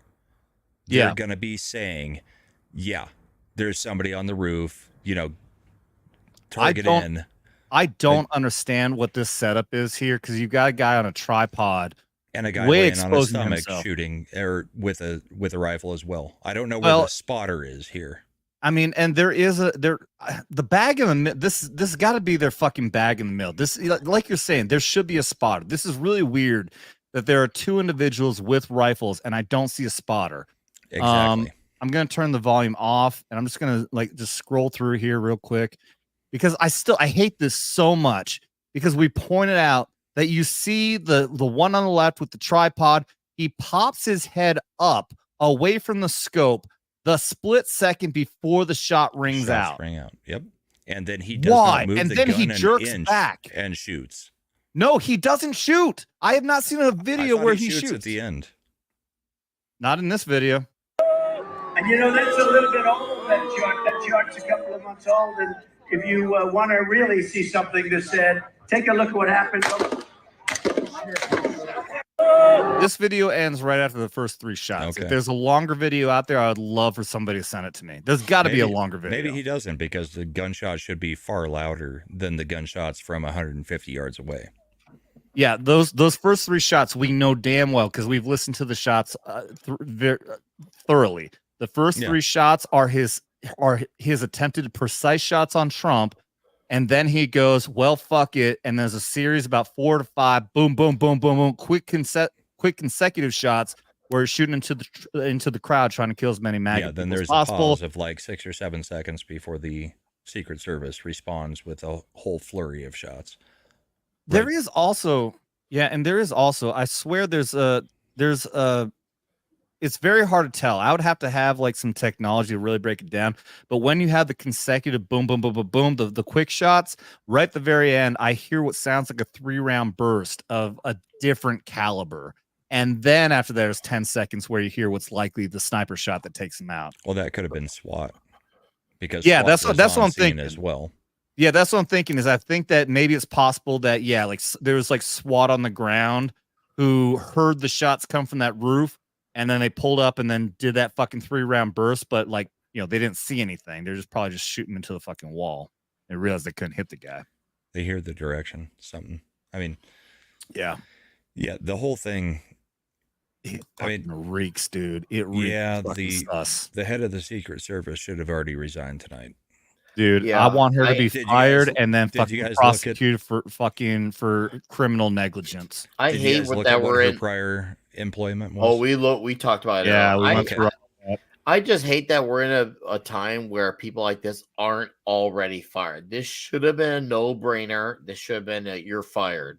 Not a, hey, we're discussing this and we have not heard anything several hours after. This should have been an instant thing. But no, here we are in the day and age where people fail upwards, where they destroy one thing or they fail at a job and they get promoted to go and fuck something else up on a grander scale all the freaking time now. Well, the people who actually try to do the hard work get punished. This is absolutely ass backwards. How and I guarantee to be a fly on the wall. The discussion they're having right now is, oh shit, he missed. What do we do now? Right. That's Hillary going, how did they miss? They've never missed before. Yeah, I lost my kill streak. Damn it. Yeah. What's up, old gray guy over on the Rumble side? Maybe Dr. Pepper needs security. I apologize because I was doing so my happy own to stream. Highlight Rumble comments. That's for all great. this Now crap. it's about damn time. Still can't highlight Rumble rants though. That pisses me off. I always do. I always do a window share at least because I'm not gonna. I will always honor the people over there. At least I'll just do a window share so you can still see a highlight comment. Yeah. Did you guys look at the when they're rushing him to the vehicle? Yeah. Did you look at the number of women? Oh, we pointed that out. How they were completely incompetent. Some of them were fixing their hair or fixing their glasses while they're trying to get him in the car. There was the one who had a weapon DEI drawn and then crap. fumbled to try to put it Can't back get it in the into her holster, but Yeah. then realized, oh shit, maybe I should still have it drawn because yes, you should still have it drawn, and then holsters it anyways. And then after that, you've got the one that comes around the other side, has her weapon still drawn, and is just fucking point her barrel at everyone she possibly fucking can. Yeah. Yeah, complete. Well, it sounds like fucking you guys caught incompetence. most of the crap that we caught then, because Oh, dude, This I was was- analyzing the shit out of all of it. Yeah, I was doing my stream. I had Bongino in one ear while I was trying to do a stream so that I could hear Bongino, a former Secret Service agent. Right? I didn't know he was it's like- streaming. oh yeah, he streamed on Rumble. Right about the time that I went live, so maybe an hour after the hour and 15 minutes after it happened. Damn, I'm gonna have to check that out. Yeah, we went 2.5 hours, and we ended up covering a whole bunch of just the idiots on Twitter. And, the one that really has pissed me off more than anybody, as I said earlier, is Destiny. I mean, the guy's lost his freaking mind. Dude, he hasn't had his mind. He's just put on a good act when he needs to be around people who are, let's just say there's more of him outside of his bubble. That's all that he's doing. He puts on a good act. He puts on a good front at times. He's absolutely asinine nuts. Yeah. Who are we talking about again? Destiny. On Twitter, Destiny? he is at the Omni Liberal, but he shows up at a lot of debates and things that, he debates a lot of top right-wing type debaters, that kind of stuff.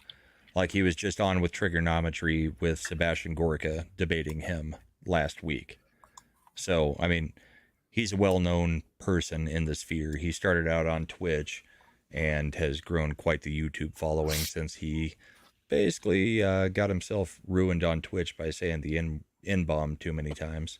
Go figure. But he's also a cuck. His wife recently divorced him within the past, 6 months. He was on the Whatever cast talking about how great their open relationship is. And then she went off with some guy that had a slightly bigger dick than him. And he went from having blue hair back to his brown hair and is now divorced and single. All right. But yeah. Good times. He's one of those that is supposed to be a moderate lefty. Yeah. And occasionally we'll have a take that you might be able to be like, okay, that's reasonable for a leftist. But tonight he has been absolutely out of his freaking mind.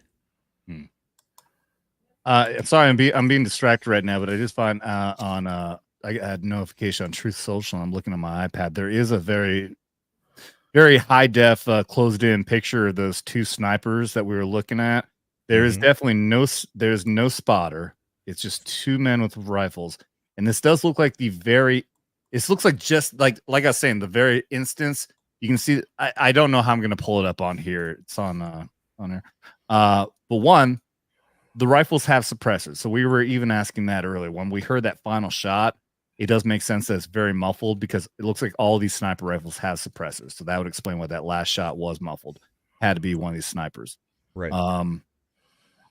Yeah, this looks like I'm telling you, dude, I can even see this guy's facial expression. He's got his head popped up over the scope, which is so fucking weird.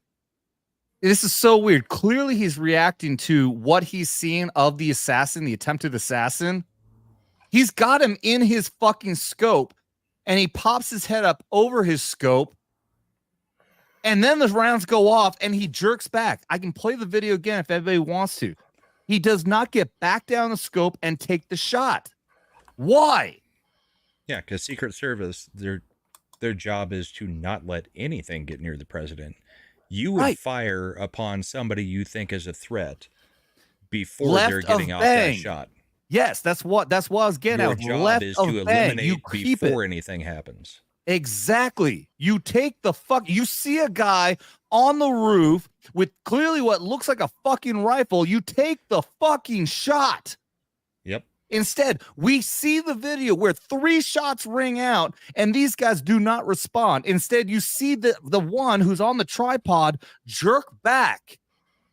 If he was a well-trained fucking sniper, he would have had his fucking eye through those fucking sights. Never take your fucking eye away from it. Assess the situation. If you're already dumb enough to not go left of bang, to take the shot before it happens, at the very least, you hear the shot go off, bang. Instead, for some reason, we see him go like this. Oh, shit. Who the fuck does that?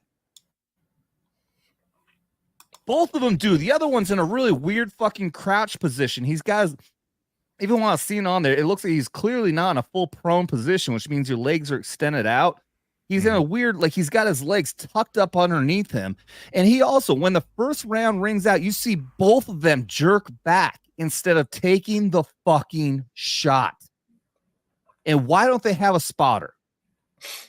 Yeah. Again, I'm not a sniper. I've never been trained in sniper school, but I'm aware of how sniper works. You have one person who's the shooter, one person who's a spotter. Instead of you have 2 people with rifles, neither is one a spotter with a rifle? I don't know. In any case, neither one of them took the fucking shot.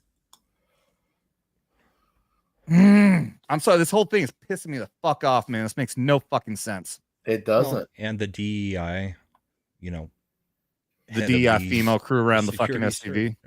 Secret Service, yeah.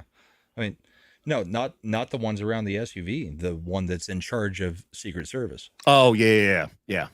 Who is lying out her fucking lying through her fucking teeth with all this fucking shit. I mean, about her job before this was basically the jerk. Somebody wants to hurt these cans. Hey, I mean, she worked at freaking Pepsi as security. On a positive note, we should all look at it from the positive side too. Trump survived. So 100%. We need to look forward to that. He survived, and he's going to use this for his campaign, and I think he absolutely should. Oh, dude, he's got us in the fucking bag now. The fact that Trump he fucking jerked his head to the left right before that happened. 320 to 330 modern landslide. I'll bet anything. I really think, I'm not super religious, but I think that's divine intervention that he just jerked his head at the very last second. Yeah, but Eric K for $5 says the guys behind him on the roof, and those are the ones I'm looking at right now, have vests that say police. Do you think they were local SWAT? That's a very good point. I wasn't even thinking about that. I did point out before that like the crew that comes out that you see are wearing the green gear around where Trump was at. I am 95% certain that is the quick reaction SWAT version of the Secret Service. Any of the guys in black are police, and these are definitely SWAT. These are not going to be standard officers operating sniper rifles. That's always going to be SWAT. I mean, it's in the name, special weapons and tactics. Was there. So you know what? I didn't think about that. That very well could be a reason why they didn't take the shot, because you got Secret Service there. They're probably thinking Secret Service is in charge. Let them take the shot. and that's an they absolute didn't. failure of Secret Service. Then, if they have those guys on the roof of that building, looking at the only roof that is anywhere nearby, that's an absolute failure of Secret Service to put SWAT up there instead of Secret Service. Okay, well, I'll clarify this again because we've definitely set this up. We've analyzed a lot here. I know a lot of people are going with this idea that well, let me just pull it up. We've looked at multiple pictures now. I know so many people's got it out that this group of buildings down here is where the shot came from. We've already broken down a lot of analysis to show that the most likely actually came from where B is over here, this building over here. And specifically, I can show one video where you see them showing a video after the assassin was killed, comes from a building that's not attached to other buildings. From the trees. In other words, not this complex here. Yes, the video came from in this, like right over here where the trees are. It was this building, not this building. That's another thing where everyone's saying, oh, it's only a 150-yard shot. It's not a difficult shot. No, this is more like a 300-yard shot. This building, I'm sure, was secured. That's why there's no one here. This building way up here is right off of this fucking road where all this person had to do is drive in here, park their car, and we have another picture that shows it right in this fucking edge here. There's a fucking ladder on this building where all he had to do is climb his fucking happy ass up there, get over here, take the fucking shot. But then I guarantee these police snipers were down over here. There was likely count a sniper with the Secret Service somewhere on one of these buildings. But there's also a ladder to the left of where your mouse just was on the closest building. There's a ladder right where that connection is. You talking about in here? Down, and left. Right where the two buildings connect. Negative. No. I know what you mean because I'll pull the picture up. It can't be. There's supposed to be a tree there. Well, let's pull it up just so you can educate me. Well, you know what? It's a very small looking tree though. See, there's a been tree. a lot of crap that's come out tonight. So there's a but tree that is there. a building connecting to another building. Now, that's you where know that what? ladder is. Either that picture is wrong or your theory on the other building is wrong because this is just showing a ladder and it seems to show the body on top of there, which would suggest to me that it is that closest building because even if you don't see the tree in the Google Earth, that's a building connecting to another building, right? Which is not what that upper building, the northernmost building in the picture you were looking at before is. Okay, so well, I think it is the interconnected buildings. Here's the problem, though, is that we still have. I'll honor that drink here in a minute, dude. And I'm not saying either one. We don't know. This is so fucking confusing. No, we don't. We still have this video right here, which shows the building. Okay, it's muted. It shows the building and it shows him dead up here. This area does not match what we're looking at with that building, though. All right, all these trees. Pull up the Google Earth video again. Yeah. Okay. So let's lock this in our mind. Okay. So right now, this person right here is in a grove of trees here. There's a grove of trees over here. There are no other tall buildings. However, I didn't notice this earlier. Does this look like this is another tall building attached over here on the left behind the tree? Too hard to tell. It's very hard to tell. Same color as the building that is in the main area. Yeah, we can see the color from the bottom, but we can't see the height because the leaves from the tree block it off too much. Yeah, it does look like there's tan showing through there, but at the same time, there's tan showing through here. So Vatlaw in the chat is making a good point. Is you can read his chat, but basically it's to say is that Google Earth is not always accurate with what it's displaying. It can be years and years old. But let's look at the Google image again. I've got so many tabs. I can't remember where the tab is. I gotta go through each fucking one. I know how it is. I did a whole stream on it earlier, and it was just like, all right, so much crap coming out. What are you supposed to do? Right. Yeah. And obviously we're all sitting here speculating because we're so intrigued by this, but at the same time, it's gonna come out eventually. Okay, so See, I see it as being the trees. No, you know what? No. Wait a minute. Again, look up here at B. If that video is being taken right over here with the trees to the left, there are all these trees to the right, and the shooter was pointed in this direction. That would have been down towards Trump. But I don't see the break in the building where the ladder is. But wait a minute. If this is over here, what? No, it could be this. We were talking about this earlier. You see where like there's the smaller portion and then the bigger portion. There could be a break in between there that we just don't see. Okay, so what I think we might be seeing, though, is from the same trees that you're talking about, the ones that are to the left of that building, looking at that building and seeing the trees that are on the left of that parking lot. They're standing in those trees where your arrow is. So you're talking about okay, so you're saying like you think that the video could be taken right here where the line is around possibly there?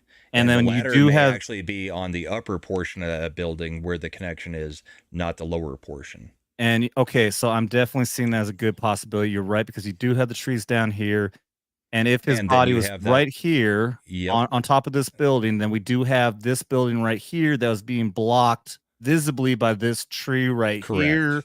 That's what I'm thinking. Does look very likely. That's what I'm thinking. But also look at there's a parking lot on the south side of those buildings that runs right up against it, and then there's like a little junction between the two buildings. But that's what we're saying is that that's where that ladder is in that junction. But it's not at the junction I was originally thinking, it's at the other one. They're looking at it from a north, as we're looking at this picture, with north being, the top. I was thinking it was looking from south to north, but now I think it's looking from north to south.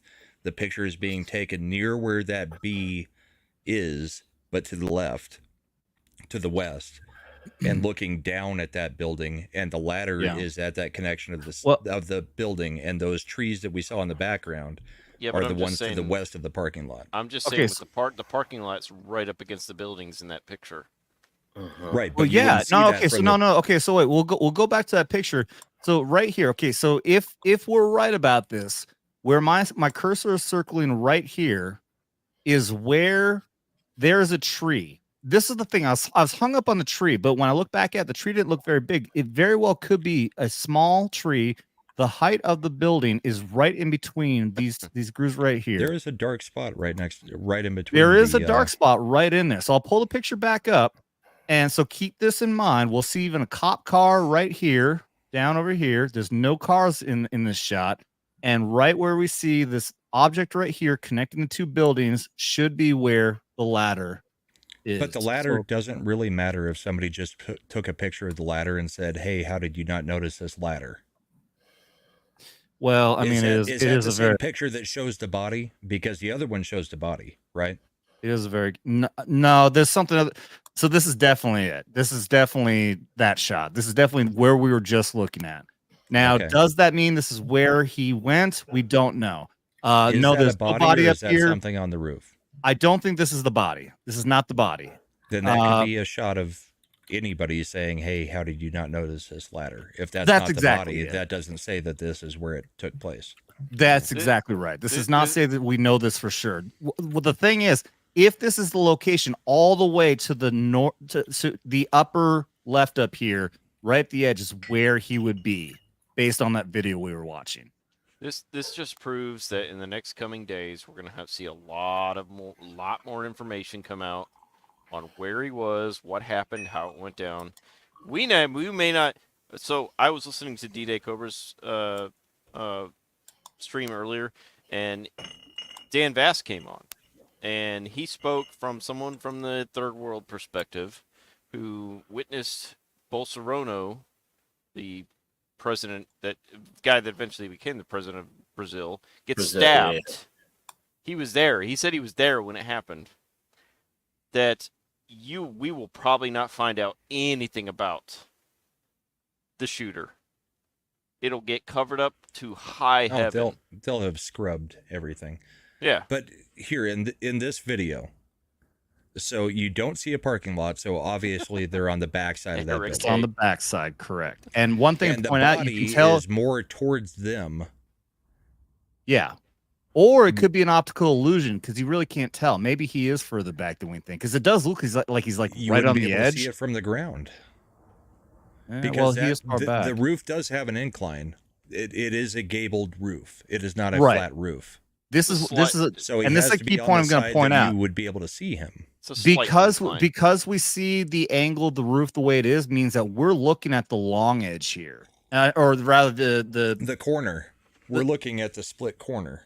We're not the corner. This is at the width. In other words, what we're looking at, the building is going to go further forward than it is going to go wide from this shot. You know what I'm saying? If wherever the building is the longest is where you want to put that incline in to allow the water to seep down.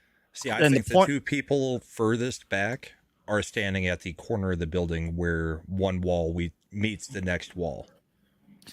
So, okay, my point is, okay, like we were saying, we look at this, we're at the furthest long edge of the building, and this trees over here, and the trees over here. To the left is another portion of this complex. Right. Okay. So when we look back at that picture, keep that in mind. This is so annoying, but I can't help it.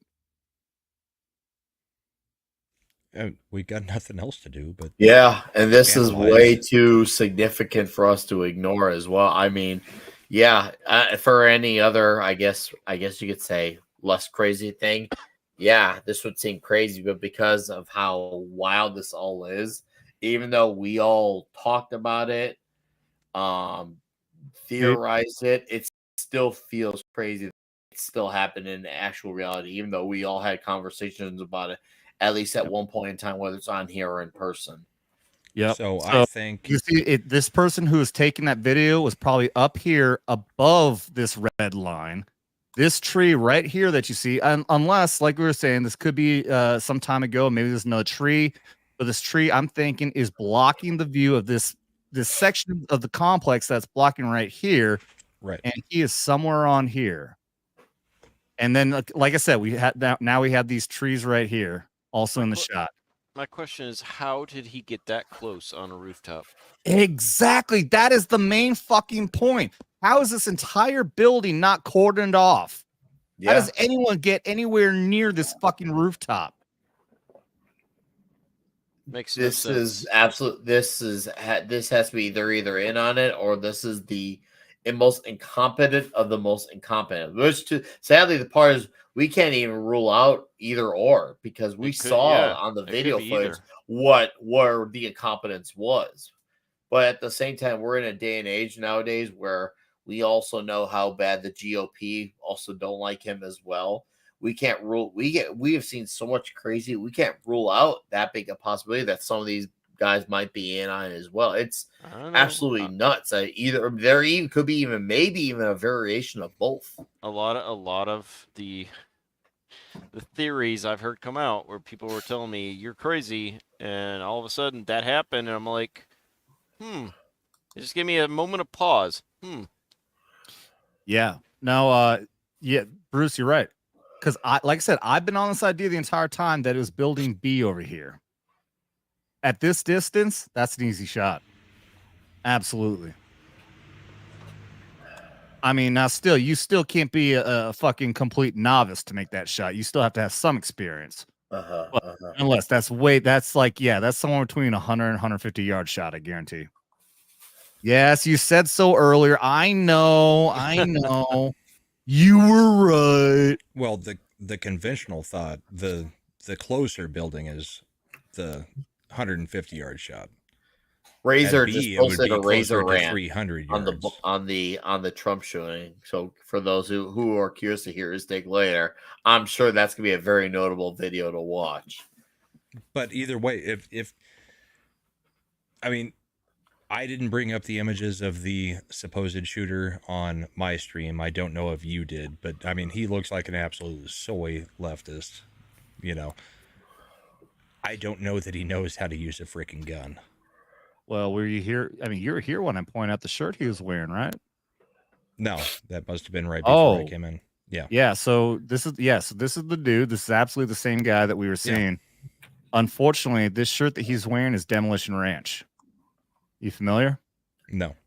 Demolition Ranch is the #1 gun channel on the internet, and he's connected to Black Rifle Coffee, who, like I said, I know a lot of people don't like, but Brandon Herrera, the Unsubscribed podcast, all these gun shooting guys, all these based military, police.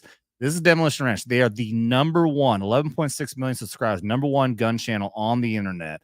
And the fact that he's wearing a Demolition Ranch shirt makes me think that is a setup. There's no way someone who's a fan of Demolition Ranch would want to kill President Trump. That feels like Patriot Front. Yeah. You know, thank you for bringing that up. I'm going to use that tomorrow on my my Sunday morning show. show. Yeah, maybe he was told by someone in a 3-letter agency to wear that shirt. Exactly. Yeah, exactly. I was completely on the mindset that there's no conspiracy behind this, except for the fact that the Democrats have been flaming and stoking the fires for this for a long time. That Trump has been set up with the Secret Service by having an incompetent and insufficient security detail, and that they were just waiting for somebody to pull something like this. But more and more, there is so many fucking weird anomalies in what we're seeing here. And I'm more on the side now, especially with that Demolition Ranch shirt, that there's something. There's something right not after right with you that. can't get Biden out of the news cycle because his brain is freaking rotting out of his head. Yeah. Trump has been more self-controlled than I've ever seen him since the debate. He has not said anything to get into the news cycle. He let them run with all the Biden is insane, Biden's brain is rotting, he's got Parkinson's. That's all that's been in the news cycle. Yeah. That's what worked for his case with the debate is like he was a lot more controlled than when he said, like, once again, even though the rules were rigged to like make Biden look better, because of that, he realized, okay, if I let this guy go on, eventually he will show himself. And the thing is, Biden's been like this since at least 2020, 2019, maybe, obviously, maybe to a lesser extent. But because Trump was so busy talking over Biden in 2020, we didn't get to see what happens if he just said, you know what, shut up, let him make a fool out of himself. If Trump had done that in 2020, he probably would have turned out better for the debates, especially the first debate. Okay, so I want to say this because I always want to err on the side of legitimacy. I'm looking back at the picture that we can't show on YouTube because the gruesome shot of this dude dead. He's definitely not wearing the same shaded gray shirt. Okay. So this must have been like a shot of some like on his fucking like on a profile or something like that. I could be wrong at the same time though because it is like really dirty. But nonetheless, if that's even him on like a social media shot, still he's portraying himself as a fan of Demolition Ranch, or he actually is a fan of Demolition Ranch, which again, it still doesn't add up that somebody who is a supporter of that channel that's pro-military, pro-police, very pro-America would want to kill President Trump. It doesn't make sense. It doesn't make sense. It doesn't add up. Hey, Adam, I got to get going. Yeah, I'm gonna close this out, guys. We're going on 3 hours. I know we can. Oh, over 3 hours, 3.5 hours. Yeah. Oh fuck. Dan, this has definitely been something we really obviously we could go all night on with all the theories and everything. Yeah, it really is. Alf, do you want to you can just go ahead and bail out if you want, otherwise I'm gonna do the closing. Yeah, let me do my little outro thing. So I've been streaming a lot more lately. I just moved. I just retired from the military. I am now a military. Congratulations. Yeah. I am now a military contractor, which is why I still can't show my face. But on Wednesdays, I have Warship Wednesdays where we play World of Warships. I have a couple guys that play with me on that. Fridays, for nostalgia, we've been playing Halo games. We've been playing Halo Reach. So come check that out. Me, Dermy Wormy, Static 2020, and a few others. Come check that out. Saturdays is when I do my solo streams. I've been playing Breath Edge. It's like a space version of Subnautica where you're stranded in space and you have to survive. It's pretty cool. Come check that out. I actually had Mr. Porkchop jump into my chat today. as well as Smooth the DJ, and he did a raid. So I had 20-something people, which is the most I've had hanging out just watching me stream in a while. And then Sundays are my multiplayer game stream where we play anything from State of Decay to Party Animals to Phasmophobia. So come check that out. Lisa's asking, World of Warships, is that a spin-off of World of Tanks? Yes, it is. It's a Navy version of that. So come check it out. Yeah, it's pretty fun. We've been playing on PC lately with that. But other than that, I am... Okay, so with that raid I got today, I gained 5 subs. I lost 1 last night, multi-streaming with Dermy. And I gained like 5 today with the raid I got from Smooth the DJ, so I gotta give all credit to him. But I am 55 away from 500, so I can get monetized. Nice. Hit him up. Me both. Hit up Horny out, Yeah. everybody. Get him, get that money. So He needs check it it now out. that he's not in the military getting those fucking DOD Yeah. paychecks anymore. Those extra little bit of money, it would be appreciated. But thank you. Take care, Horny. It's good to see you, right. man. All right, I'm out. Later, buddy. See you. Yeah, let me Bruce, his links are in the video description below. Go check that out, buddy. Just real quick, some Yeah. breaking news. So apparently the guy that they keep showing the picture of may not be the shooter. I mean, the dead one obviously is, but the guy who they I are saw the linking video to of the guy who said you got the wrong guy. wanted his internet minute of fame. He reported himself as the is picked up and reported the name, put out a now deleted video saying the media got the wrong guy.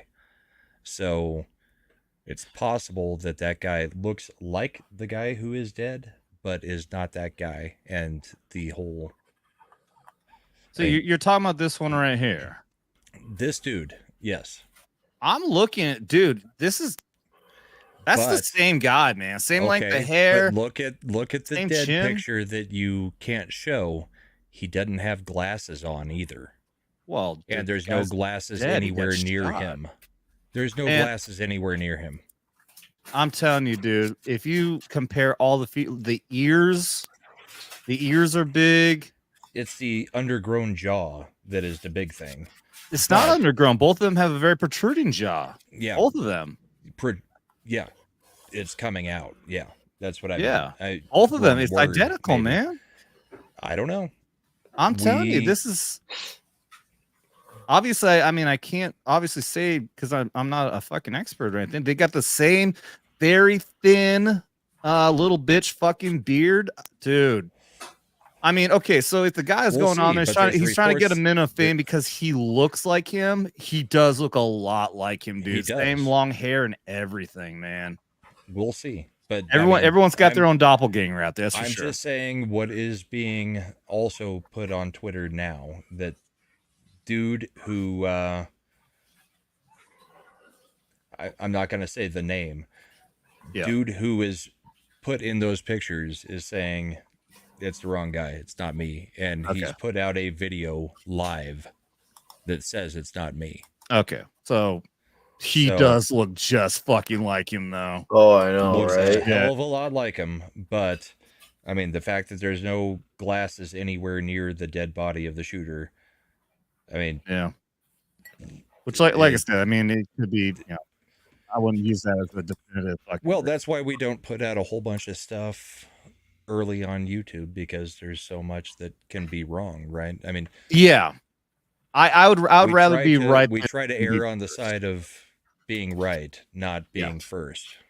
Well, and that's something Denzel Washington covered on an interview many moons back. I think it's probably around 2015. I think when there's the Baltimore riots, he said one of the biggest problems with the news is everyone wants us to be the one to get the story first.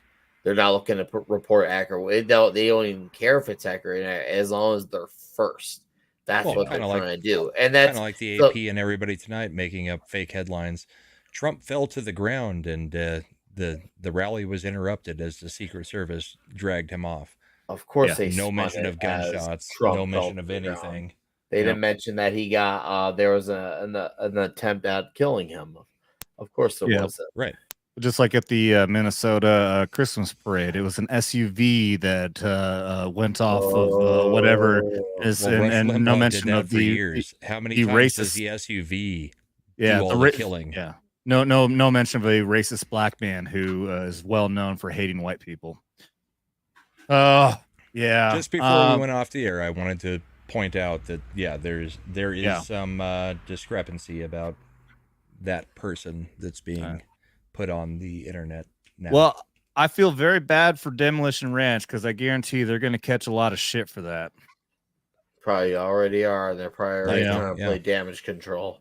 Yeah, I feel very bad because Matt and that entire crew, they're very good people, man. They're very good people, and I feel very bad. I guarantee. I felt even very bad for even pointing that out that was Demolition Ranch, but obviously I felt like it had to be mentioned. That's what that shirt is. So Bruce is saying that this guy, he put the story out and then deleted it and says he's suing. So, and that's what I'm seeing too now on multiple DMs and tweets. Well, that guy's a fucking dirtbag, and I hope Matt from Demolition Ranch sues the shit out of him. Should, absolutely. Yeah. All right, let's close this shit up. Obviously, drinking rules still do apply. If anyone wants to drop a super chat, I've been fundraising all week. This is my last stream of the week. I've been streaming every night since Tuesday to raise some funds because I took a 1.5-month break, and the business account is a little bit dry right now as I'm getting ready to head up to Milwaukee, Wisconsin, my old home state, for the RNC convention. I will be there on Monday. I will be attempting to do streams, although cell signal is probably going to suck and it's probably not going to be very good. But I will be doing videos. I'm going to have a good fucking vlog at the end. I'm going to try to interview whoever I can, including I really want to see Dan Bongino. If I can see Trump, that'd be great, but I'm going to have very low expectations for that. Yeah, you should try to get hooked up with the Ruthless Boys. Do you know Ruthless podcast? Boys? No, I've been trying to get with Jeremy and Ryan. Ruthless has an actual contract with the RNC, and Megyn Kelly is doing the pregame stuff with them. Okay, we'll be there, and if you haven't watched the Ruthless podcast, you should. It's 4 guys that are kind of like us, but they all live close enough that they can actually do a show in person together 2 or 3 times a week. There are freaking bugs everywhere in here. Dude, I've been having gnats like crazy in here. They drive me nuts. Yeah, the garage is open so I can still breathe because it was 97 here today and it's still extremely hot. But go check out their podcast. They're great. It would be like if, we all got together and had a podcast in person, and 2 or 3 of the guys were actual Republican campaign managers and stuff. So they have inside information on stuff because they used to do this. But they're great. They're on Megyn Kelly all the time. And regardless of what you think of Megyn Kelly back in her Fox News days, yeah, she's pretty based. She's gone independent. She's pretty freaking based. She's still not conservative to the way right, but she is far different than she was even at Fox News. She's able to say what she wants to say, and she's great. So check out them, and then says the Ruthless Boys at Ruthless Podcast. Ruthless Podcast, I believe. It's like 5 or 6 guys. Are they on YouTube? Yeah. Yeah. Okay, I found them. I believe so. Awesome. They're a great I'll podcast definitely look listen if you want to keep up on stuff that's going on, kind of like, any of the kind of leaning right type podcast. But they do a funny segment where it's basically like a game show where they pick out tweets from former right-wing people that have TDS and pit them against each other and say, okay, who wins this week for the most, demented tweets about Trump or about what's going on in the country. And it's freaking great. You've got Kinzinger going up against Bill Kristol, that kind of thing. So. Okay, awesome. I'm looking forward to that. Yeah, it'd be great if I can find some way to link up with them. That'd be awesome. Well, they have the official before the actual stream for the event. They're the official along with Megyn Kelly. So you might be able to catch them earlier and get to meet them and say hi. So awesome. Yeah, look at do that. A little research, say hi to them. Eric K is out here fucking killing it, man. Thank you for dropping all the links. There we go with the at Ruthless Podcast on YouTube. Thank you, Eric K, for dropping all the links. Thank you guys so very much, Mr. Brahma Bull. What you got coming up, dude? Tomorrow morning, 10:30 Mountain, 12:30 Eastern, doing the Bullpen, my new show that is fully political with Little Chad. We will have a guest, I hope, maybe two. And I mean, I had a whole monologue written for tomorrow morning, but that has obviously changed tonight. So we'll see how that show turns out. It'll probably be a recap of what happened today and a little bit of what happened over the last week, because the last week just got overshadowed in a big way. But other than that, you can catch me on Comics Division on most nights, Monday, Wednesday, Thursday, and Send an Art on Friday with my co-host from the Sunday mornings, Little Chad. That's his channel, is Send an Art. So awesome. Come check it out. I'm getting close to monetization. We did the debate, and my watch hours jumped from like 400 to like 1,500. And then tonight has jumped it up another huge chunk. So I need like 50 subs and 1,500 watch hours, which are coming fast and furious now that I'm actually doing things. So it would be nice if I could actually make a few bucks on this after doing it for 3 years. So that'd be great. I recommend doing Tom McDonald reaction videos. It'd help. Yeah. Well, do subscribe. I'm wondering if Trump now has enough street cred to be in a rap video with Ben Shapiro. Okay. Oh man, that'd be awesome. He's now been shot. He's a convicted felon. He's got multiple baby mamas. I mean, Trump has the street cred to be on there with Ben Shapiro and doing an actual rap video now. Just like Tom McDonald. I don't know where to find it right now, but I have a video of a montage of black rappers and black entertainers who are showing their love all throughout the years. Even before Trump was president, because the black community has always loved Trump. Until he was president, and then there was a little blip, but they're right back to him now. They're back to him. They're back to him. Absolutely. So yeah. Thank you very much, Brahma. Definitely everyone show him some love. Brahma here is a good dude. Thanks for having me. Absolutely, man. Yeah, we got to get you on more often. I'd love to get you on here, see if we can get you some more subs, get you monetized. I'd love to help out. It's hard to find a night when I'm not on another stream is the problem. I know. That's a problem. Other streams, Brahma. Well, Saturday is getting freed up because we're done with the NHL until the NHL starts up again. So Saturday night. You got a hold of Phil. You'll be good. I can try to do something. See, yes, that's why I'm a Packer fan. I'm just now realizing that I put this freaking hat up here and blocked all myself. Oh my God, this destroyed my entire setup. I put this 199 hat over here, and I thought, yeah, let me show some love to the 199. You can't even fucking see it. So let me show my fucking Green Bay Packer pride over there. Yeah, I was born in Wisconsin. I got cheese in my blood. That is why. Yeah, it's about time for you to get one of these and put it on. I do. After today, it needs to be on all streams.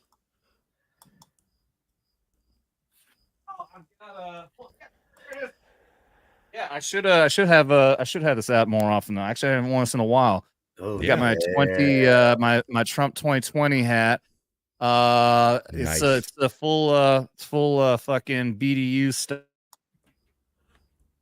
You just your mic turned off. I just muted myself. I was trying to fucking highlight myself instead of hit mute like a freaking retard. Yeah, I've got that. I've got my airborne wings on there, and that's nice. Actually, yeah, it's a great fucking hat. But I do have coming in, because after the convention, like so many other people, I donated and I bought a bunch of stuff from the Trump campaign, including a Veterans for Trump hat that he has on there, and a flag, a shirt, and I dropped a donation too. And I'm not too surprised that still it's not here yet, because obviously after that conviction, I'm sure they got flooded with a lot of orders. Yeah, so they're probably bombarded backlogged right now. Can you imagine how big it would have been if Trump had been able to get to the UFC fight tonight? Oh dude, yeah, with the fucking stitches on his ear. His ear wrapped up. Yeah. I'm still not convinced that he didn't also get shot in the chest in the vest on his chest. I agree. I was saying that earlier too. He always has body armor on, and I 100% agree. There's a good possibility that's the reason why he was hunched over and moving slowly, is because he took a shot to the vest. But it was 3.5 hours for him to get from Pennsylvania to Denver for the UFC. He announced that he was going to try to, but they apparently ended up in New Jersey instead of heading over to Denver. I don't think they could make it in time after the hospital visit. But yeah, it would have been madness if he had shown Oh up yeah, at the UFC fights, tonight. the fights would have been too glossed over from just him being there. It typically is anyway. Camera would have been on. Oh, I know him, it already is 75%. anyway, but even more so. It's because I've seen the last few videos, especially like I remember watching the one in, I think it was in Florida. And you look at the front row, and you had obviously Benny Johnson was there, Dave Portnoy was there, and you have all these like big names, and they're all there acknowledging Trump, and like, and then when he goes out there, it's like Stone Cold during the Attitude Era. It would when have he been goes the out there. biggest pop in history if he It got would have. shot earlier today and showed up Oh, at it the would have. UFC tonight. Yeah, It may I have know put he Stone wanted Cold to. I just shame. don't think he was able to. Yeah. No, Oh God. no matter yeah. The no matter distance- what, likely his first public appearance will probably be at the RNC when he accepts the nomination and announces his VP. That is going to be huge. Huge. Huge. It's gonna be Yep. fantastic. I think that would have been great if he could have made the UFC. Yes, of course. But I think all eyes around the fucking world, that may be one of the most watched fucking broadcasts when he makes his speech. First I wasn't even appearance gonna after getting watch it, shot. except for the VP announcement, but now I'm gonna absolutely be watching it. Even if his ear is Absolutely. fixed, even Dude. if his ear is fixed, he should still come out with it wrapped with just a dot of blood. Dude, I was already planning. I was saying this earlier. I was already planning. I'm gonna go there, and I was talking to my buddy Frank, who's a cop out there, and he said that what's gonna happen is you're gonna have to get in line. You're gonna have to get there pretty damn early, and that's how you get a seat in the upper row to be able to watch Trump. Yeah, I was already prepared for like maybe having to get out there like 4 or 5 hours early. I may have to go out there, bring a fucking chair, and stay out there Camp for 8 out. fucking hours. Yeah, camp out. Yeah. I do it for bourbon. I would do it for Trump.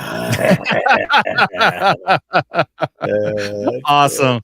Well, Mr. Nick Weiser, thank you for being back on here, dude. We got to get you on more often as well. Love to do it again. I love being on the show. It's always fun coming on here and shooting the shit with you guys. And yeah, this show has many peaks and valleys. It's great. Sometimes the show can be funny. Sometimes it can get serious. Sometimes you can get Top Gun volleyball. It's a great time. So We're bipolar. yeah. And bisexual, apparently. See, it works out then. So we blend together. So yeah. Anyways, I do have a channel. It's titled 32 Flavors of Nick Weiser, and I have my Toxic Tuesday show, which is on hiatus, but we're gonna be back in 2 weeks for Western Month.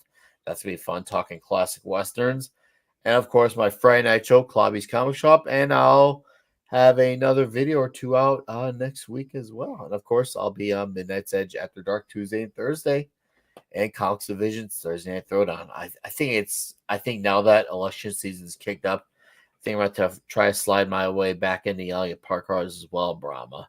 But yeah, I love hanging out on the Vets Talking. It's a good show. Thank you guys, Vets, if you're in the chat. And of course, Adam, thank you guys for your service.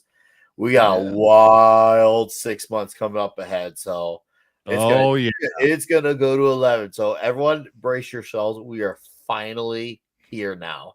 It's gonna be wild. So, and good luck on your journey to the RNC. I will be watching your live streams of that, man. I'm looking forward to it. Thanks for having me. Yep, I appreciate that. Hey, maybe put a little fucking ringing in somebody's ear. Maybe get me on a fucking show over there again sometime. How about it? Yeah. Hey, I'll get you back on comics is like, yeah, dude, I love having you on. Like, I haven't had a fucking invite in fucking like a year, dude. About 8 months. Not only will we get you back on, I'll get you also back on Toxic Tuesday when you're on for Rambo 2 as well. We'll get you back on all the things, okay? That was a lot of fun, dude. Yeah, going over Rambo 2 was a lot of fucking fun, man. I hadn't seen that movie in so damn long. That was a lot of fun. Yeah, thank you guys so very much. This has been fucking great. I had a good feeling this is probably gonna be like nothing but talking about Trump because it's one of the most impactful moments of our lives, man. Happened today. This is 9/11 and Trump assassination attempt. I think is where we are on the scale here, man. It's absolutely crazy. Yeah, it's amazing that now this is my life living here in YouTube and being able to just talk into the camera, talk with all of you guys, breaking down all this stuff. I mean, amazing time. Thank you guys. So thank you guys for being here. Thank you to all of you out there in the chats. I'm going to do one final shot to honor every single one of you guys.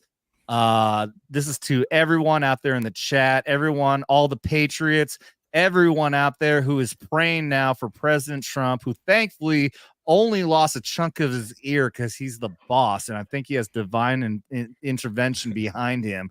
But thank you and cheers to all of you. America, fuck yeah. America, fuck yeah. And with that, thank you so very much to the panel here. Like I said, to everyone in the chat, you guys are amazing. To everyone who's been chatting, all the lurkers, thank you for all the super chats. Thank you to the mods, especially Eric K, the legendary mod himself, was dropping all these links. Please, everyone, hit those links, drop some subscriptions to all these people, show them some love. It doesn't cost anything. It just takes a couple of clicks. Get this man monetized down over here. Show this man some love over here. Show Horny Out some love. It'd be greatly appreciated. And if you haven't already, double tap that like and subscribe here on Vets Talking. Be greatly appreciated. And you can share us out there with everyone because you don't got to be a veteran. Just don't get butthurt. You've been warned.